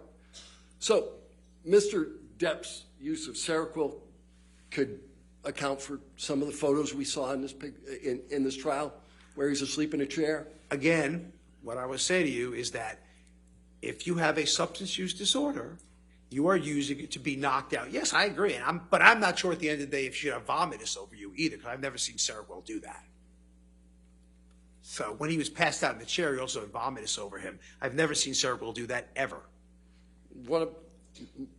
Neurontin is another one of the drugs you testified about. That one's also prescribed, right? Yes, it is.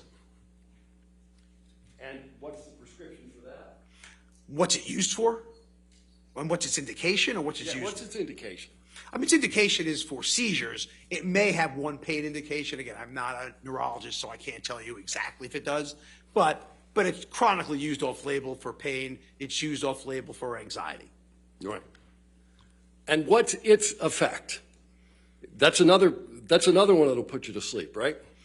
Well, yeah, I mean, sure, 100%. Right. And you made reference to a picture. There's been testimony around that picture that Mr. Depp fell asleep with ice cream in his hand. That's not vomitous, right? I was told it was vomitous. Okay.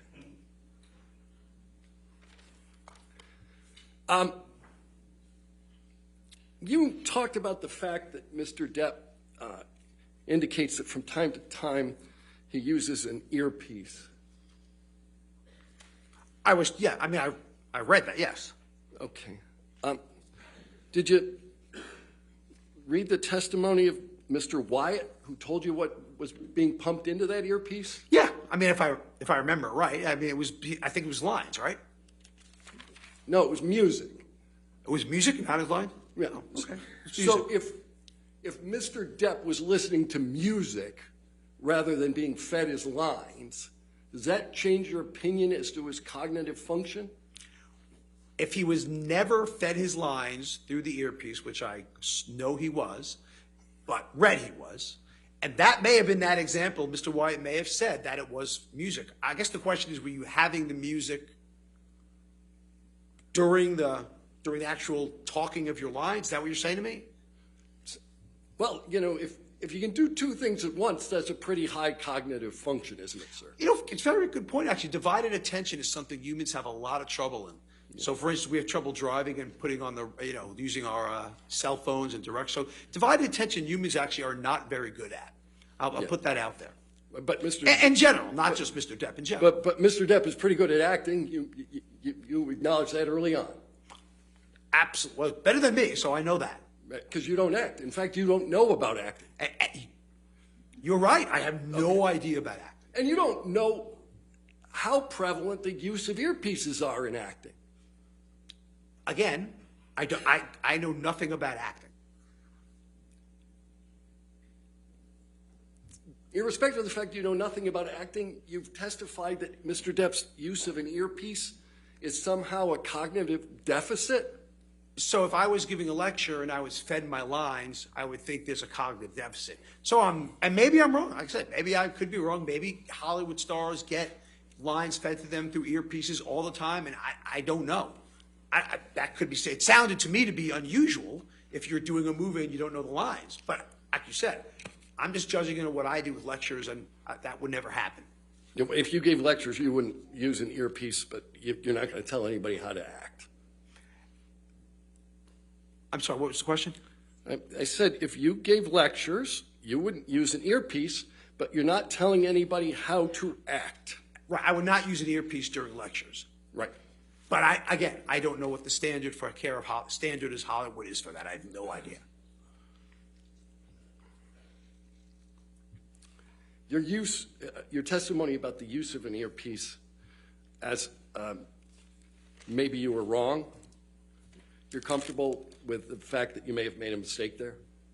No, because I think in the basis of what I've read about it, I'm comfortable that I don't believe that actors are routinely given their entire script through earpieces. I find that hard to believe. Yeah, but there's not one whit of evidence that this ever happened here. I guess what I said. I just said I find it hard to believe. I didn't say it. I said I find it hard to believe. That's all I said. Oh yeah, but what you found hard to believe, sir, was that every line of the script was pumped through an earpiece. Where did you ever get the idea that that occurred?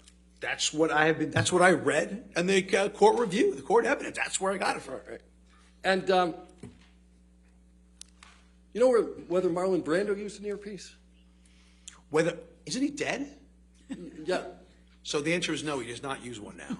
Oh, no, I used the past tense. Sir. Oh, I'm sorry. I know nothing. I will concede to you, I know nothing about acting. I will concede to you 100%. If that is the standard and people are done that acting, then I apologize and that was wrong on my part. If that's the standard, I'm wrong. I don't know.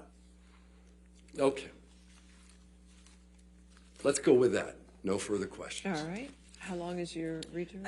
A bit. You may want to take. All right, let's go ahead and break for lunch then, ladies and gentlemen. Again, do not do any outside research. Do not discuss your testimony with anybody, okay?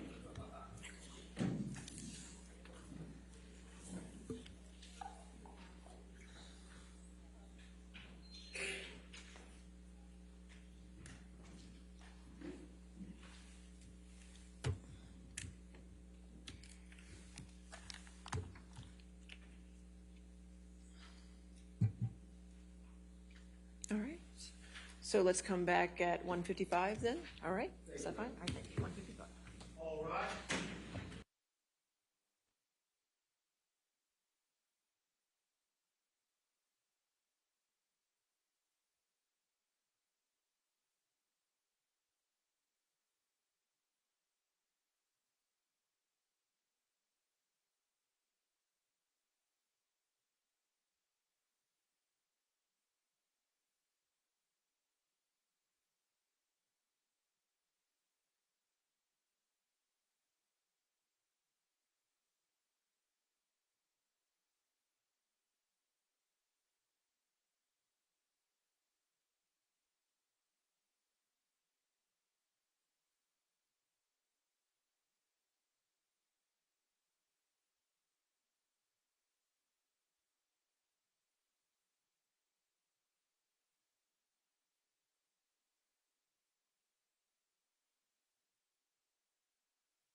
Oh, yeah.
seated.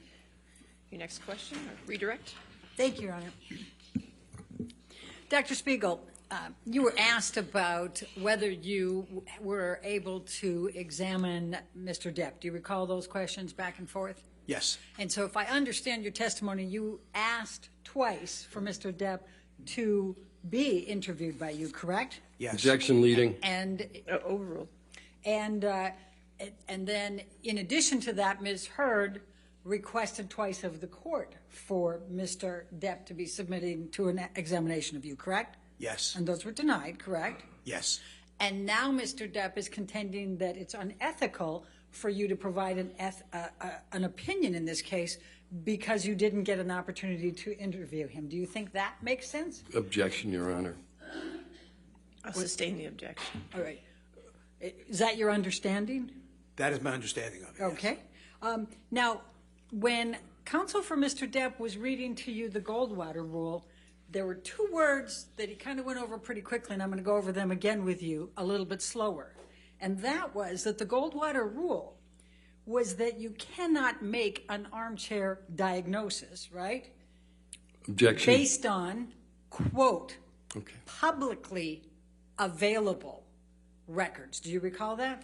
Yes. Okay. Now, the records that you reviewed in this case were private, were they not? Yes. And in fact, Dr. Blaustein's records were marked confidential, correct? Yes. And his deposition was marked confidential? Yes. Okay. And Dr. Kipper's records were all marked confidential? Yes. Objection leading. And I'll sustain. okay, what if any labeling was there on Dr. Kipper's deposition? All the documents I reviewed were confidential, and I also signed the confidentiality agreement, so everything I looked at was confidential. Okay.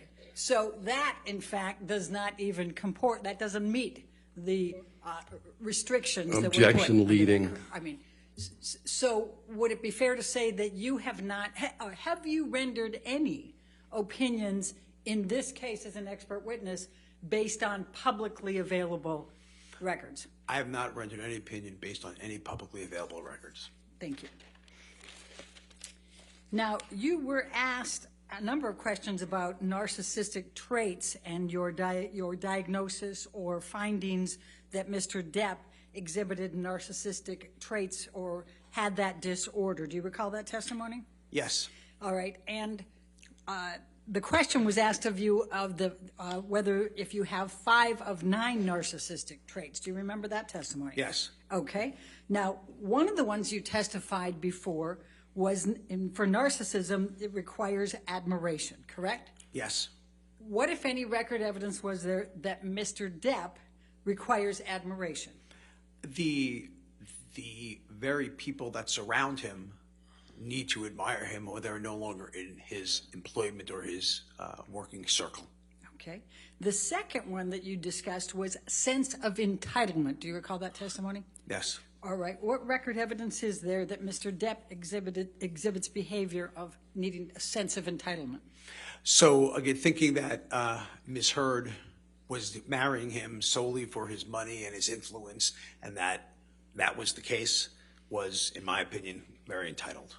All right. And the third one you discussed was exploitative. Do you recall that? Yes. Okay. And what is the record evidence that Mr. Depp exhibits behaviors that are exploitative?